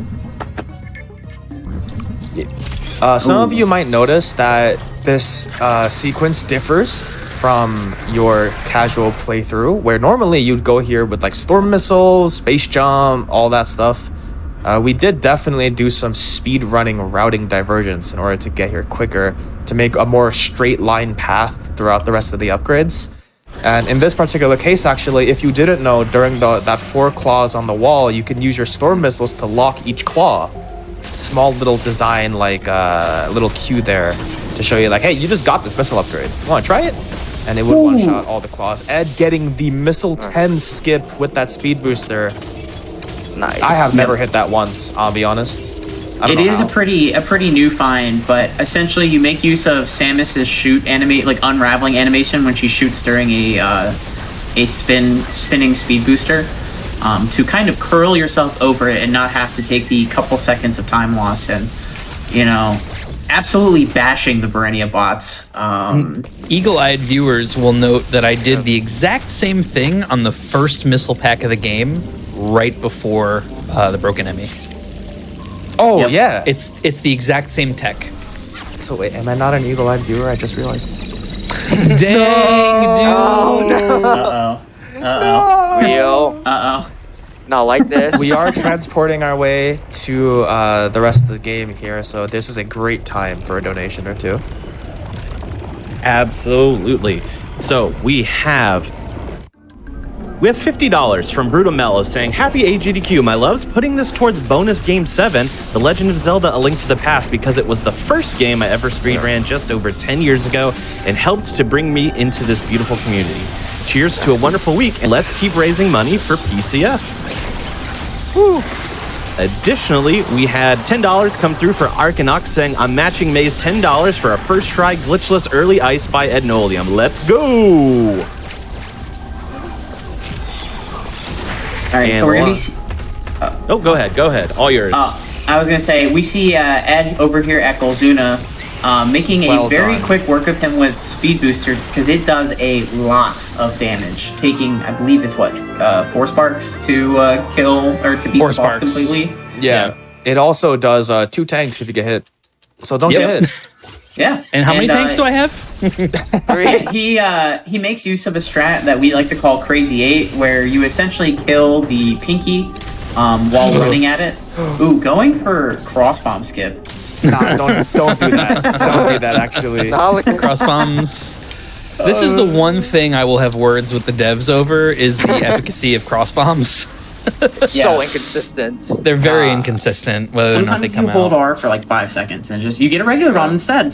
It's They're still a super cool upgrade though. Fun fact Yeah. though, it only really is for the first time you get it, since for some reason Yeah. you don't get the cooldown immediately. Like the cooldown starts when you get the upgrade and regain control. Yeah. So if Yeah, you're it's too weird. fast, you won't get them in the next room, which is And completely like if you're fine. flash shifting through the doors, like there's load times Yeah. when you're entering and exiting boss rooms, so that For messes sure. with it too. And we really only use cross bombs like 2 or 3 times in the entire run, and the first time you use it is right after you get them. So it's like, Greatest Time Save of All Time Part 2, the sequel.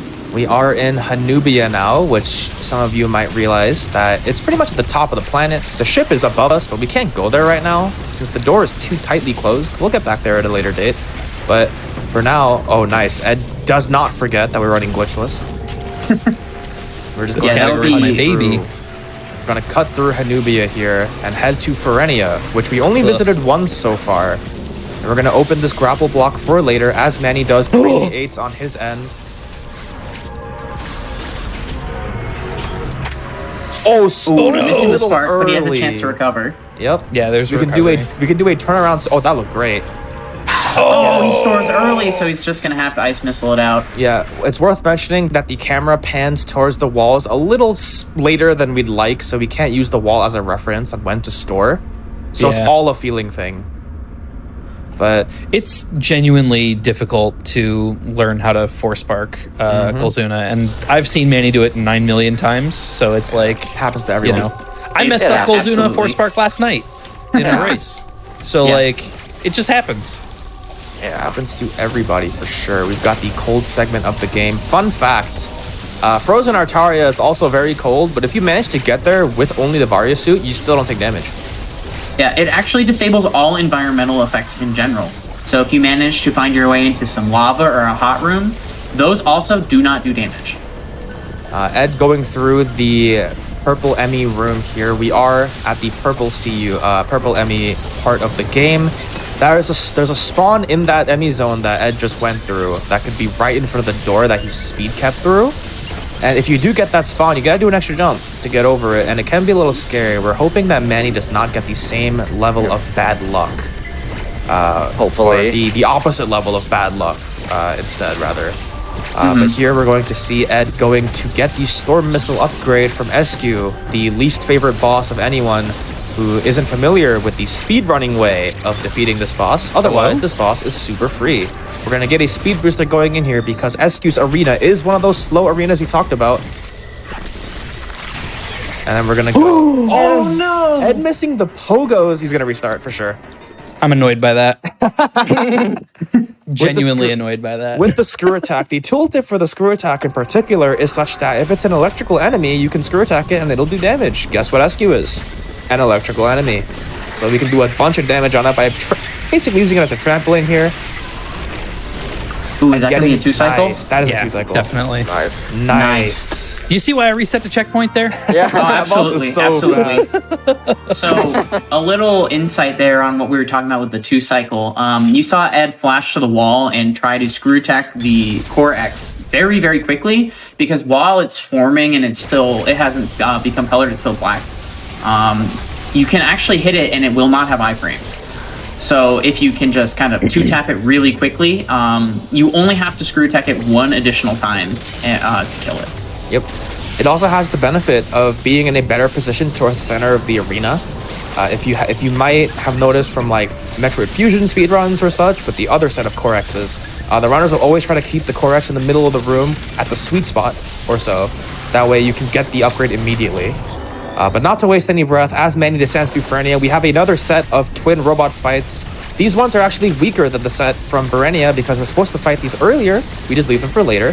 With the Plasma Beam, with the Speed Booster, with the Screw Attack even, we make very quick work of these guys. They line up just fine, and having a beautiful fight. Yeah, he gets a little funky on him. Manny does get the slightly worse spawn, but jumps over it just fine and gets through.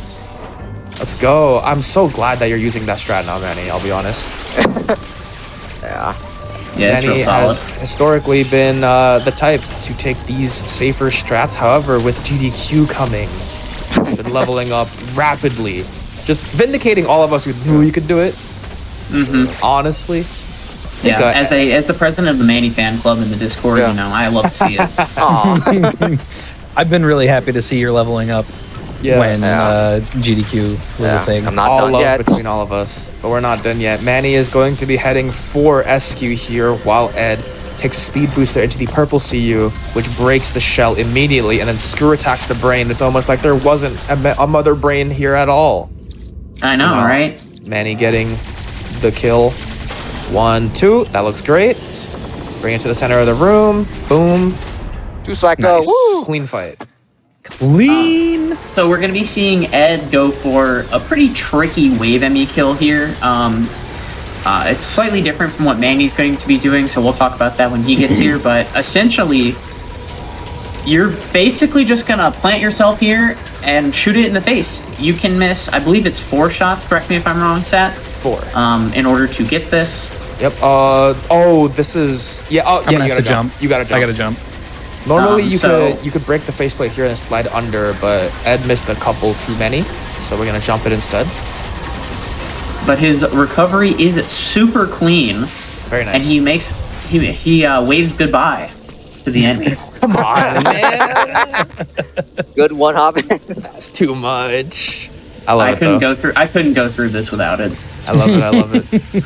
I did see a message from chat regarding these robots, and they asked, why do we call them robots? Aren't they Chozo and Power Armor? Nope, these are robots. Yeah, they're actually robots. Yep. The other warriors, the bigger ones that just shoot lasers at you and have giant spears, those are actually Chozo infected by X. Yep. And then we got the wave beam here, and Ed will start the end game boss gauntlet, as we call it. From here on out, it's roughly 7 to 9 minutes to the end of the game, depending on boss fight performance. So we're gonna get there soon enough. Meanwhile, he's just gonna leave, and Manny going to head to the Wave Emmy CU. And for the Wave Emmy kill, I'll let Hobbit explain about this one. We're gonna see a very different strat. Yeah, I mean, the positioning is going to be very similar, but there's going to be one key detail if he hits the trick he wants to go for that separates it from what Ed was doing. The movement here is basically the same, though. So yeah, good. Yeah, so you just speed booster in, break the shell, very easy, and then bam. If you do miss that, you can store a speed booster in this room with a turnaround at either of the walls, but it is a little tricky. That was something and also pioneered by boss rush runners, because in boss rush it just plops you right in here. So you see this button here that drains the water. Manny's going to shoot it and then continue to charge his Omega Cannon, and about half a second after it finishes charging, he's going to shoot it again. And as you can see, that stopped the water from draining. This is not intended. However, it's not really a glitch either, because you're just hitting the button again. And you'll notice that the Wave Emmy moves significantly slower in the water, which gives you a significantly larger margin for error. Yep, you could even finish the kill on this platform without having to jump, without having to slide under. All of that can be accomplished on this platform. Meanwhile, I almost forgot that Ed was fighting a boss because he just removed it from existence. It's just gone. Yep. Yeah, and this is the first instance of we see of Samus's Metroid powers. So she gets a nice little equipment and health refill from beating this before getting power bombs. Yep. Very convenient for the boss rush at the end. You might also have noticed that Ed used storm missiles to open phase 1 and also to open phase 2. This is because storm missiles do a ton of damage to these guys, even if it doesn't really seem like it. It saves a ton of time. And with reference to like how boss fights usually go, even a second is an eternity in these boss fights, but these storm missiles save a lot more, especially if your mashing speed isn't up to par with the same level of DPS that a storm missile can bring out.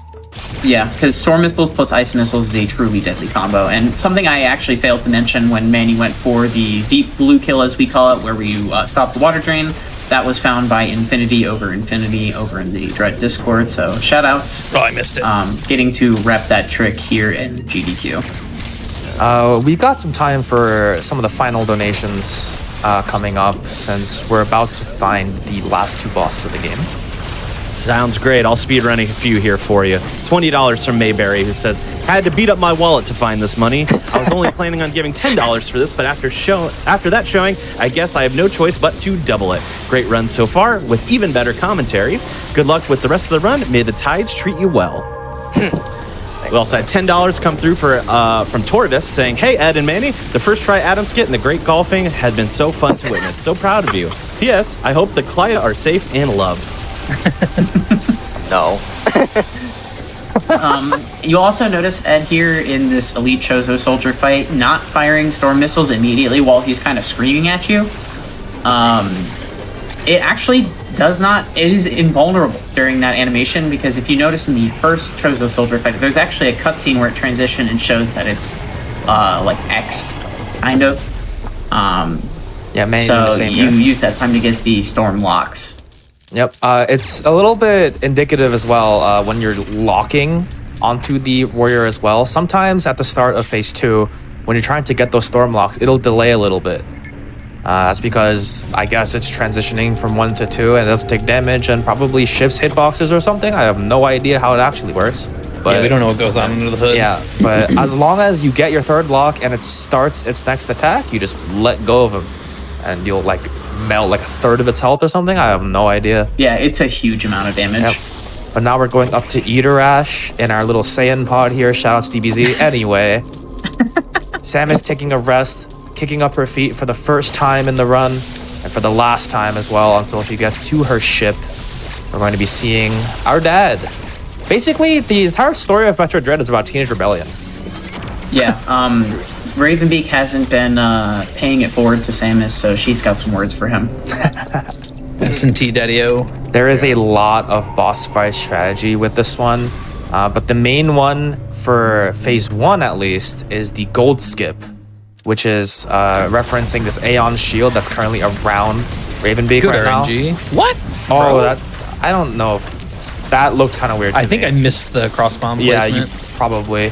We'll get more on the cross bombs and how they work here. For now, we're going to see Ed charging up some storm locks, letting a couple of them go. Oh no! Ed missing gold Nope. skip, resigning the Nope. checkpoint because it's a pain. We're not allowing that. We're not. Definitely not.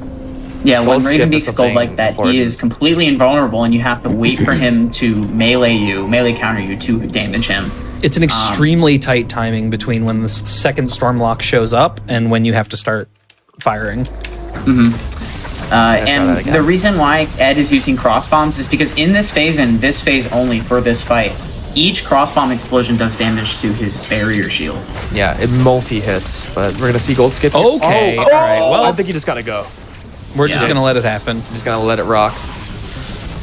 So Ed here is gonna have to wait for Ravenbeak to try to punch him, so that way he can attempt to gold skip again. Or You might have to break do his shield two again. sets.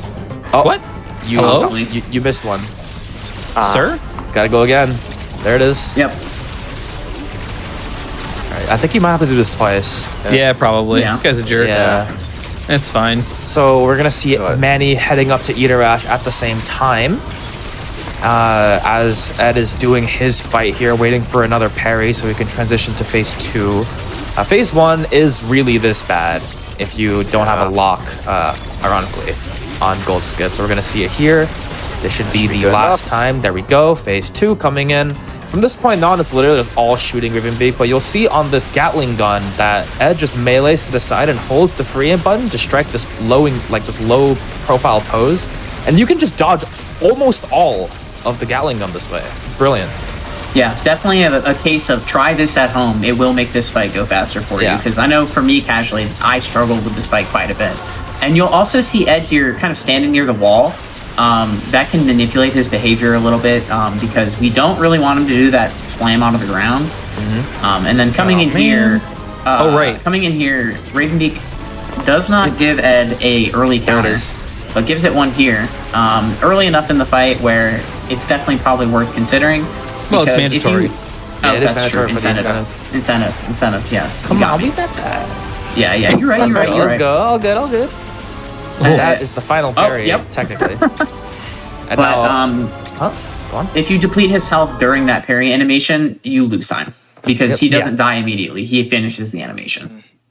We also see a different variation of gold skip from the side of Manny. We call it 9+1, where you let out 9 ice missiles at the start, wait for a parry, do as many beams as you can, and then just shoot your last missile to transition the shield to the red phase, which allows you to get another parry on demand. So where Ed had to just jump around waiting for 2 parries during the gold skip, or during the gold phase, Manny gets it pretty much when he wants, which is it's basically the standard version of gold skip for a lot of runners. And here we have the final boss of the game, removed by Ed. You'll notice that he did not start firing the hyper beam too early, because when you hyper beam Ravenbeak X, as we call him, he slows down. But now we have the final stretch. Yep. So this is just going to be a nice little movement gauntlet with the hyper laser. Which a question that we always ask whenever we get to this point in a race: what flavor do you think Samus's hyper beam is? Black cherry. I'm personally a watermelon believer for this one. You know, Same. she's green, the trimming's red. I think it makes sense. I think it's black cherry, honestly. I can buy Reasonable. that. Or like sour candy. I don't know. Jawbreaker. And you might have noticed during this time that Ed is not using any Aeon abilities, and that's because when you get the Metroid suit, your Aeon abilities get completely turned off. You flash cannot shift use them at all. Yep, no flash, no cloak, no pulse radar, which we didn't get. Oh my god. We taking this. We're taking this. We usually skip this, but it's so cinematic. Perfect cutoff. Or not cutoff. Perfect finale Ending. to this run. Hopefully we'll see Manny also partake in it, but he might take a revenge on the Morbin time that he missed earlier. Who knows? Time is coming up shortly for me. And time. GG, Ed. I'll be there shortly. GG's. And we have Yeah. Manny cleaning up his side of Ravenbeak X. And let's not forget, we need to make sure Ed did kill 30 bosses. True, I mean, true. I know he did, but like any all bosses runner, you want to make sure he didn't miss You one. got to confirm. Gonna see a fat 31st boss somehow. Oh no, 20. No, There it is. 30 bosses defeated. We met the guidelines. we've done it. We have Let's killed all of go. the bosses. GG's for Ed. And now we have Manny going to the end. You'll notice these power bombs being placed before he enters the room as well. That's because power bombs are independent of the room that you're in, unlike other games. So if you place it in the room before and then transition, it'll still explode into the room you're going into. So we use that in certain places to break some bomb blocks early. Unfortunately, power bombs are a late game upgrade, so we get them later. We don't really get to use it like that too much. Manny, you gotta redeem the Morbin time from earlier. Yeah. You gotta do it. I'm, I want to see I'm it. a supporter. All right, guys. It's time Last to say one. one more time to the audience. It's Morbin time. Yes, Morbius is real. the Can't believe morb. it. There you got one more. Nice instant spark. All right, there we go. Easy. Call time. About to be time for Manny as well. And time. What was our time? What was your Between time? That's a good 132.15. Let's find I out. believe. I think Manny's about to hit up a 133.46. Not too bad, all things That's pretty good. considering. Yeah, for doing the incentive route, that's pretty good. Hell yeah. For sure. Yeah, this It's a route hard is, It's very deceptively difficult, that's for sure. Yeah, And to I think confirm- single-handedly the Dairon return shows you that. Yeah, And to It's pretty confirm, rough. all 30 bosses defeated. There it is. And and no deaths. I'm happy about that. This race was super close. I honestly didn't Super expect fun. that to happen, considering Yeah. a lot of them is like the RNG that just did not go your guys' way. But to see that your race Yeah. was so close for like the entire run is brilliant. it was 100. fun. 100%. It was an I'm happy about awesome it. race to watch and commentate. Manny, you got any shout outs? Yep. So in terms of general shoutouts, I'd like to shout out to Ed for being an incredible racer and friend to go against, for Hobbit and Sap providing some peak commentary for the audience, and just for also being some really great friends. For the entire Dread community for encouraging me to push all this way throughout last year to be who I am right now. To my family and to all my friends who have been nothing but encouraging and happy that I've gone so far. So thank you all. For me, I'm going to shout out first and foremost my partner Misty. She's awesome. Without her love and support, I wouldn't have been able to push this game as hard as I have. Obviously, shout outs to Manny, amazing runner, super good guy, all around good dude, and excellent opponent. Couldn't have asked for a better opponent for this run. Hobbit, Sat, you guys are amazing. Sat, you've taught me so much about this game. I've learned so much through just your direct tutelage, and I appreciate that very much. Shout outs to the entire Dread community. Grand finals and the finals of the Any Percent NMG tournament is happening soon, so I wanted to shout that out as well. Shout out to my dog Dax. He's his gotcha days tomorrow, so we've had him for a year. He's the best. I can't think of anybody else off the top of my head, but you all are amazing. Thanks for, thank you GDQ staff. You guys are amazing. You've been phenomenal throughout this entire process, and it's been an honor and a privilege and literally a dream come true for me to be part of this. So thank you all. Yeah, and I'd like to shout out also to say thank you for the GQ staff for having us here and for arranging such an incredible event. I am very honored to be here, so thank you so much.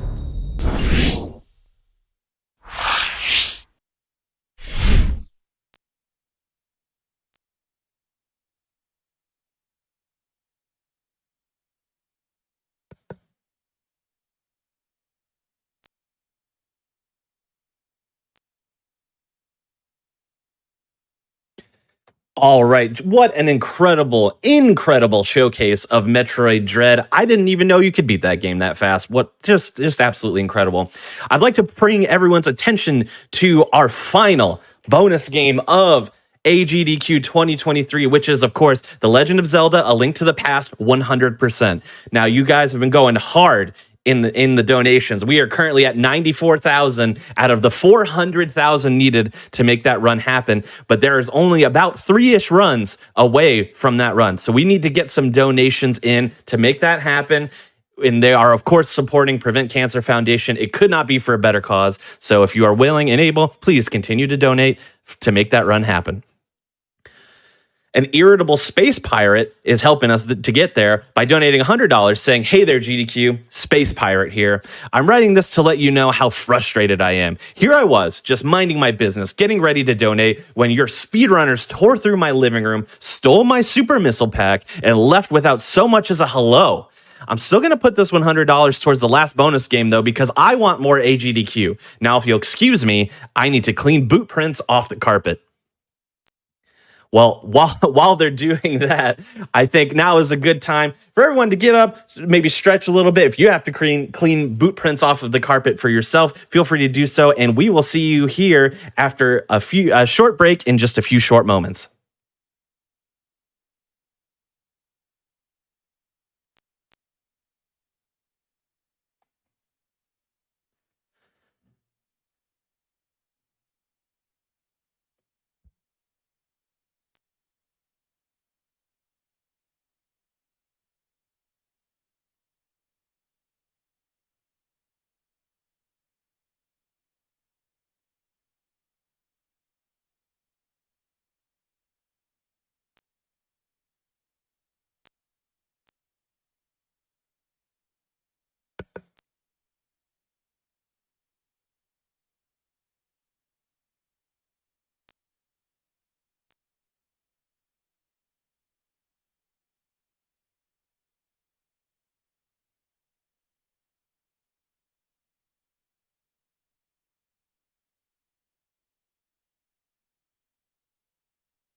All right, welcome back to Awesome Games Done Quick 2023 online, powered by Twitch and in support of the Prevent Cancer Foundation. Thank you so much to everyone who has been getting in their donations to make the Link to the Past 100% run happen. And as I am seeing plenty fly through here.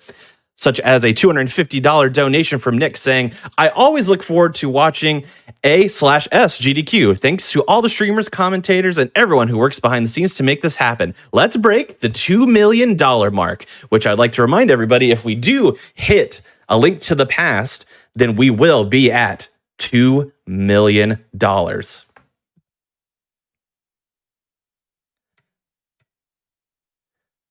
All right. Now, I believe it is time for some special messages for our friends at 7 Now, as well as Fangamer right afterwards.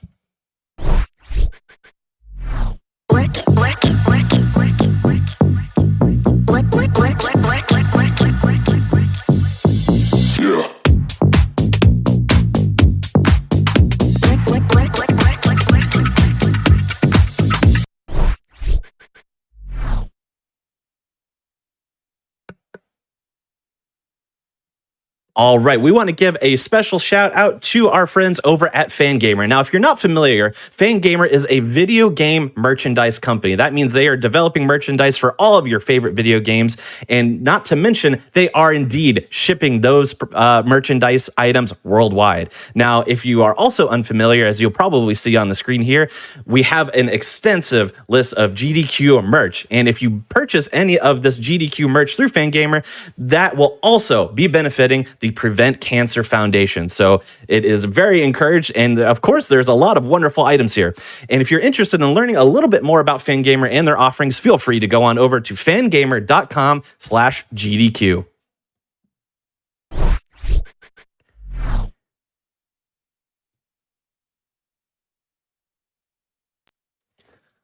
All right. Love seeing all of the attention that we are getting towards the A Link to the Past run. That is going to be our final bonus game of the event. Corporea donated $50 saying we all need more Zelda.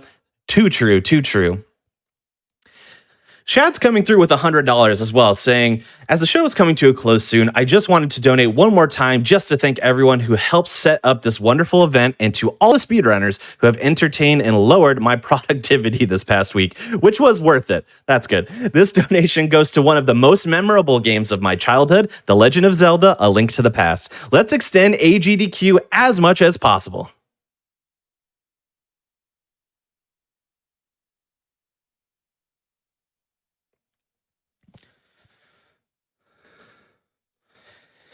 All right, friends, as fast as it came, my time on the hosting mic for Awesome Games Done Quick 2023 Online has come to a close. But never worry, because I will be leaving you in the more than capable hands of Brutal Metal right after an excellent interview with our interview team and Buffett Time, the runner of Half-Like Alex. Go ahead and take it away, interview team.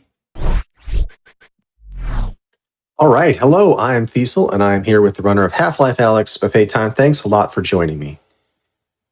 Hello. Well, let's get right into it. So there is a lot to see in this run. What kinds of glitches or tricks in particular should we be looking out for? So the one that's going to be used the most throughout the entire run is going to be called Extended Jump. And this is going to allow us to stay inbounds by manipulating both in-game position as well as the real-world position because it's a VR run. And this will let us do quite a lot of crazy things while never leaving out of bounds. And what would you say that your goal is in running this game this year? The main thing, I guess, would be so VR games are still sort of a niche thing, and it's really important for people to see that there are really good VR games, and also they're a really good medium for speedrunning. And there's a lot more than just Beat Saber out there and, you know, VR chat. So would you say this is a pretty challenging run? And if so, what do you think makes it so challenging? This is a challenging run in that, unlike VR, non-VR speedruns, you have to actually, of course, physically be moving. You need physical space. There is a cost to it, of course, because it's still a niche thing. Hopefully that comes down in price. But really, it just comes down to, you can't sort of just be on your computer being like, I need to do a speedrun. You need to get up, get everything out of the way and stuff like that, which is really different to the way that most speedruns are done. And because of that, there's also the physical aspect, and like I've lost about 8 pounds since practicing for this run. Now, see, that's a great thing. That's kind of like half the point of games like this is to kind of get you up and engaged, you know? Yeah, for sure. Yeah, and I think that also something to be said for, moving and being active kind of helps you be kind of more awake and aware of like what's going on in your run rather than just kind of like settling into this groove.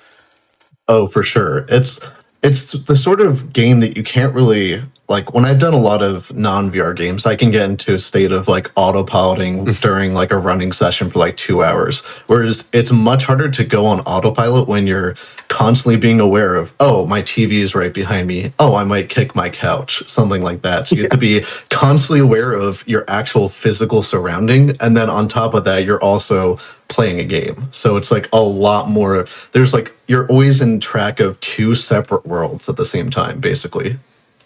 Yeah, that is a lot to think about. And especially as there's a lot of, there's a lot happening in this run. And it's always interesting to see, like, as people practice, do they like come up with any new things? Like, did you discover any new strats or new, like, techs for this game while you were working on it?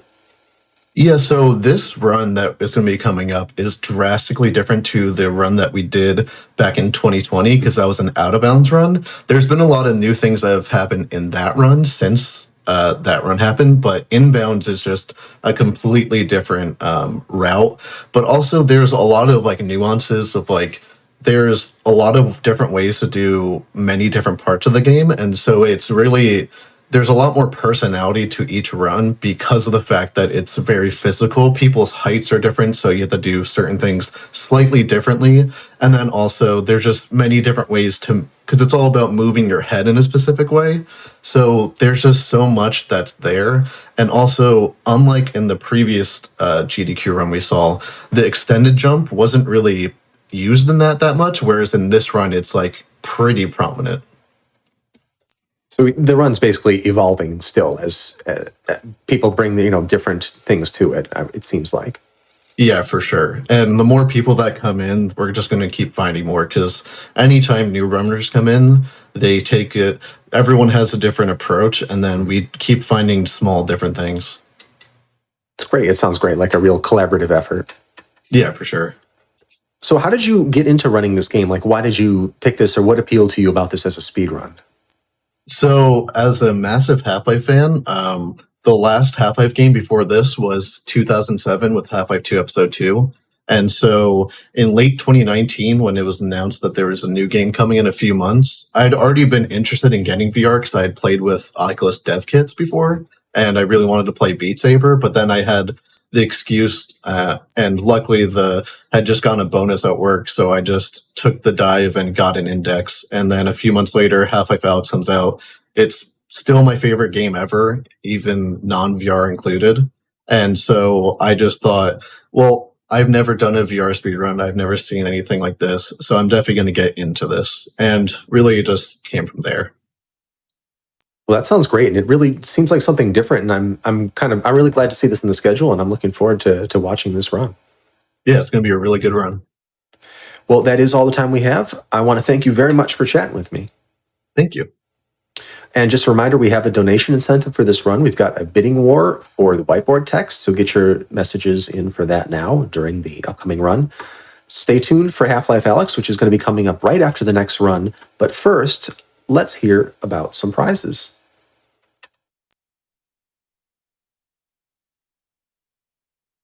Hello, everyone. Welcome back to Awesome Games Done Quick 2023 online. My name is Sent. I'm joined, as always, by Court. Great to have you here, Court. Absolutely. It's been a fantastic finale day here at the studio, and it's not over yet. We have so many amazing runs coming up. Oh, yeah. Today is just jam-packed full of so many high-octane, so many fan-favorite runs. You're not going to want to miss a single one of them. But for a moment, why don't you take a moment to sit down, to relax, to join us by this comfy bonfire. Bonfire lit. As we take a little bit of a break from the speedruns here and tell you about some of the amazing prizes that you can win by donating to Awesome Games Done Quick. Now, Metroid Dread was actually the start of an entirely new prize block. That means we have a whole host of wonderful new prizes for all of you to donate for. Now, the long and short of it, $25 minimum donation is going to get you entered into everything we're going to talk about right now. $50 is going to get you into everything we talk about, plus some of our amazing day prizes.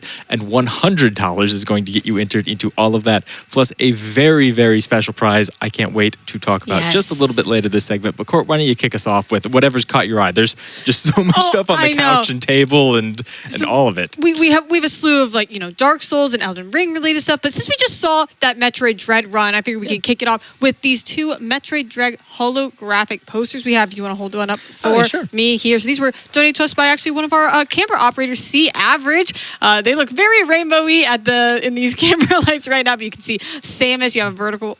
Wait, is mine? Yours is horizontal. Okay, we're gonna roll with this. It's $10 minimum donation. Wanted to make sure I wasn't holding it completely the wrong direction. Court, I know you've learned many things from me over the years. How to hold posters, not something you should ever learn from me. What you should learn, however, is that these are absolutely amazing. Thank you so much to our good friend Sev for sending these in and for operating the cameras for us all week. So much love. A $10 minimum donation by themselves. But again, if you can, get in a $25, get in a $50, get in a $100 donation, because there are so many amazing prizes to win.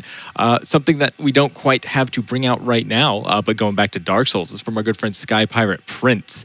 We have an absolutely lovely Dark Souls Primordial Bonfire burned print. Yeah, you can see it on the right there. Yep, there we go. I know how camera directions work. Don't question me. Yeah, it's a lovely, print of a Dark Souls bonfire from Sky Pirate Prince, and they've actually burned the edges of it by hand, so it's got that frayed and tattered look to it. It's a super cool effect. Thank you so much for sending it out to us. Again, $10 minimum donation. Yeah, absolutely. You can go to the website to see all of the prizes we have available for this block and the rest of the day. Another one, we have Breath of the Wild Shrine of Wisdom print sent to us by NES Paints, the $5 minimum donation, and a link to the past items Perler set that has so many items I can't even count. But it has all the things you need for a link to the past. I recognize a lot of those from randomizer runs I love to watch. It's a set of a bazillion of them sent to us by Yoshio-kun 13. Yeah, thank you so much to Yoshio-kun, a longtime friend and prize donor of the stream. Thank you so much for sending these out. And hopefully we'll be able to grab them out later. Just, there was no more room on the table. There's so much stuff. Oh, here's something that I absolutely love. We have this absolutely incredible framed Dark Souls Gaping Dragon painting. This was done specifically for the event, apparently in 3 hours. Oh my gosh. Just for us on a whim, just hey, I want to draw something. Dark Souls? Yeah, sure, I can do Dark Souls. Oh, you can do Dark Souls. Wow. That's incredible. It was sent to us by, and I'm so sorry, I am going to absolutely butcher this name in French. J'ai signé ici. I'm going to hope that was close enough. If someone out there could speak French and pronounce that way better, please do so, because the artist absolutely deserves the credit for sending us this. It is incredible. $15 minimum donation by itself. But again, $25, $50, $100, whatever you can afford, you should definitely get that in while you can. Yeah, send that in. And we have one here that is $10. Keeping with the Dark Souls train, we actually have a desk mat that showcases scenery from Dark Souls 1, 2, and 3 as you go across the mat. It is absolutely stunning. I mean, I love dragons, so I'm a big fan of the scenery in the middle where the dragons are flying over that castle there. And of course, you got the 1, 2, 3 bonfires. Like we have our bonfire here right now. Yeah, I love it. I love seeing the high wall of Lothric from Dark Souls 3. I love seeing Lordaeron from 1 and 3 in the corner there. It's just an absolutely beautiful composition. Thank you so much to our friends over at Esclair Studios for sending it out to us. And speaking of the iconic Dark Souls 1 bonfire, from our friend Corky Lund, we have the iconic Dark Souls 1 bonfire in those lovely ruins in acrylic standee here. Just absolutely fantastic little standee that you can have. You've got the bonfire there. You've got a burnt down tree and some ruins. And again, it's all just removable, so you can just pop these right out of the slots and take them to go. It just assembles in 3 Wow. easy steps. I love that. That's fantastic. Build your own prize. Exactly. Always a cool feature of Corky Loon's acrylic standees, and thank you so much for sending them out to us. Now, Court has already grabbed the crystal lizard away from me. I have threatened to pop it open like a piñata in order to gain the glorious twinkling Titanites inside. However, you absolutely shouldn't do that. You should instead donate $25 so that you can take home this lovely plush crystal lizard from our good friend Kaito Ace. It's so cute. It's so squishable. I love the blue coloring. Like, when I saw this, I was just like, okay, I have to hug this immediately. It is absolutely adorable. It is absolutely fantastically made. Fun behind the scenes fact. Kaito was actually talking to me about this. Originally, the plan was to put a bunch of bells inside of it so that it jingled like an actual crystal lizard does as it walked around. But everyone involved agreed that would get really annoying really fast. So instead, you just have an adorable, huggable friend. Thank you so much, Kaito, for sending it out to us. We have so many I know you're excited about, there's a lot of stuff from the, all the games that we're going to be seeing, like Dark Souls 2, we've been talking about that. But we also have our bonus game, A Link to the Past, that's coming out that we need to get our donations in for soon. And so to go along with that, we have a gorgeous rupee set featuring 5 different colored rupees, and they actually come with their own stand that you slot them in, and they stand on their own. So they're made of resin, donated to us by Flux Tide Designs. You can put all of them right next. You can put them in whatever order you want if you actually know the order of the rupees. I tried, and I think the purple one is a lot and the green one is a little. How'd I do? You are correct, actually. Wow. Okay. Very well done, Court. Let's go. But I absolutely love these rupees and the stands. All of that for the $20 minimum donation. Yep, they are absolutely incredible. Before I forget, lest we not forget the Elden Beast here, we have this absolutely adorable Elden Beast statue sent to us by Jill Cope. It's fantastic. I believe it is done in resin, and it's a little bit hard to see, but the interior is actually full of glitter, so it just really sparkles and shines in person. It is an absolutely fantastic piece, $20 minimum donation by itself. I can actually see my reflection in it. I haven't noticed that for the first time. That is fantastic. Thank you so much for sending that out to us. Thank you everyone who sent us out prizes. Thank you everyone who has already donated. But again, make sure to get some more donations in. Add to the values we talked about, 25, 50, 100, and make sure to put those towards A Link to the Past. We want to see it on the schedule. And you know what? Let's talk about some Zelda. We got some cool Zelda stuff here, don't we? Great. We do. We have these beautiful flowers. We had the Silent Princess one earlier on in the week, but now we have this different flower bouquet. It's handmade. It's absolutely beautiful. You know what flowers are specifically on there from the Zelda series? You know, I'm going to be perfectly honest. My grandmother actually published a book on flower arrangement. Wow. I have no idea what any of these flowers or their fantasy equivalents are called. Although I will say I've actually seen a very similar arrangement in her book. So this is a textbook flower arrangement sent to us by Lalin of Lalin's Garden.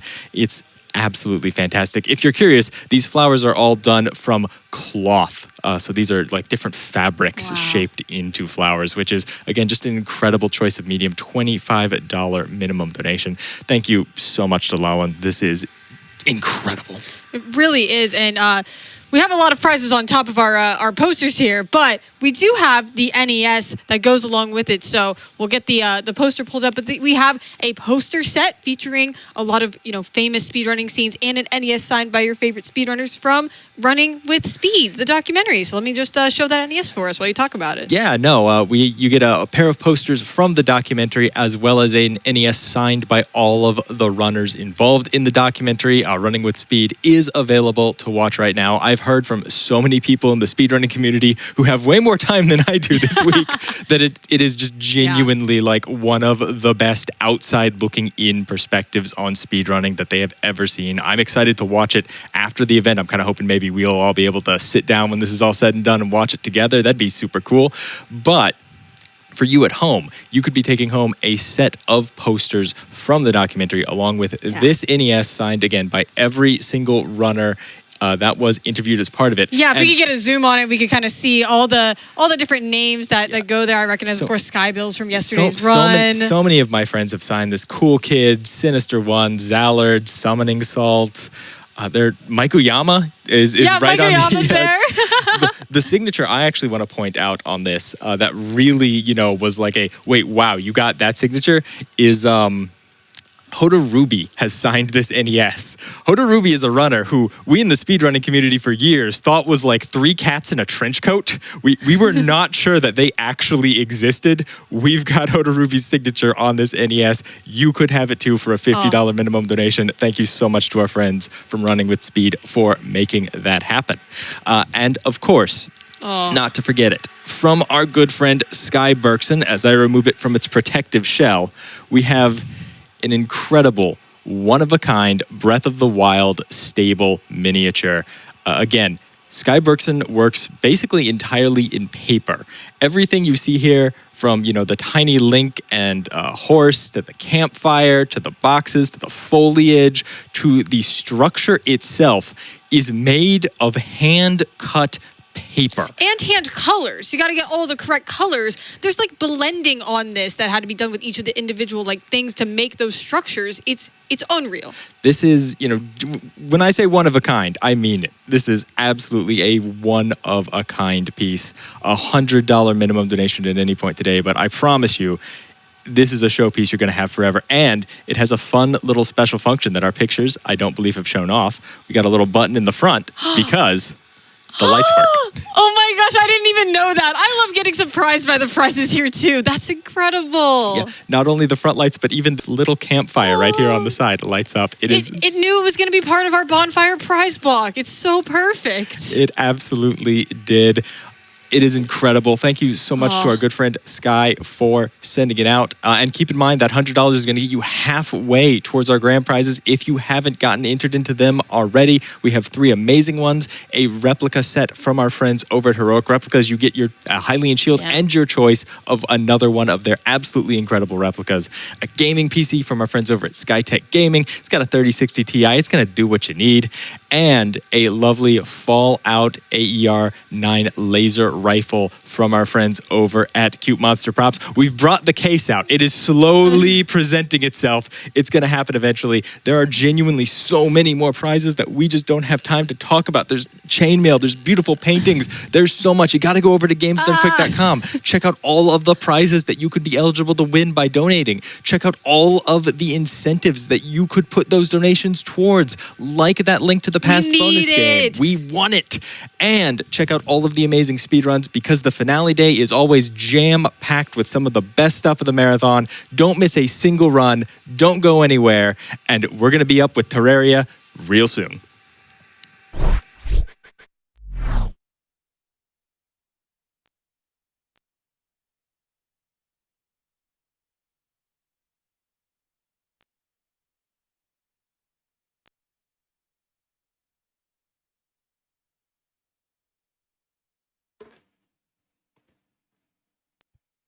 Hello, global greetings, everyone. Live from a room in my house, I have decided to call a studio. I'm Brutal Mellow, and I'll be taking over as your host for the next few games. It's so good to see you. Happy AGDQ 2023. We're getting ready to see a fantastic run of Terraria by Habu. Now, in just a moment, you're going to be able to magnetize your eyes to the screen and have a ton of fun. First, I just wanted to get a really quick donation in from Jake and Joan. We have $50. Thanks so much. And they say, sending this out to help get The Legend of Zelda on to keep this AGDQ going just a bit longer. Shout out to my partner, Joan, who's been watching this whole marathon with me. I love you so much. Thank you, Jake and Joan.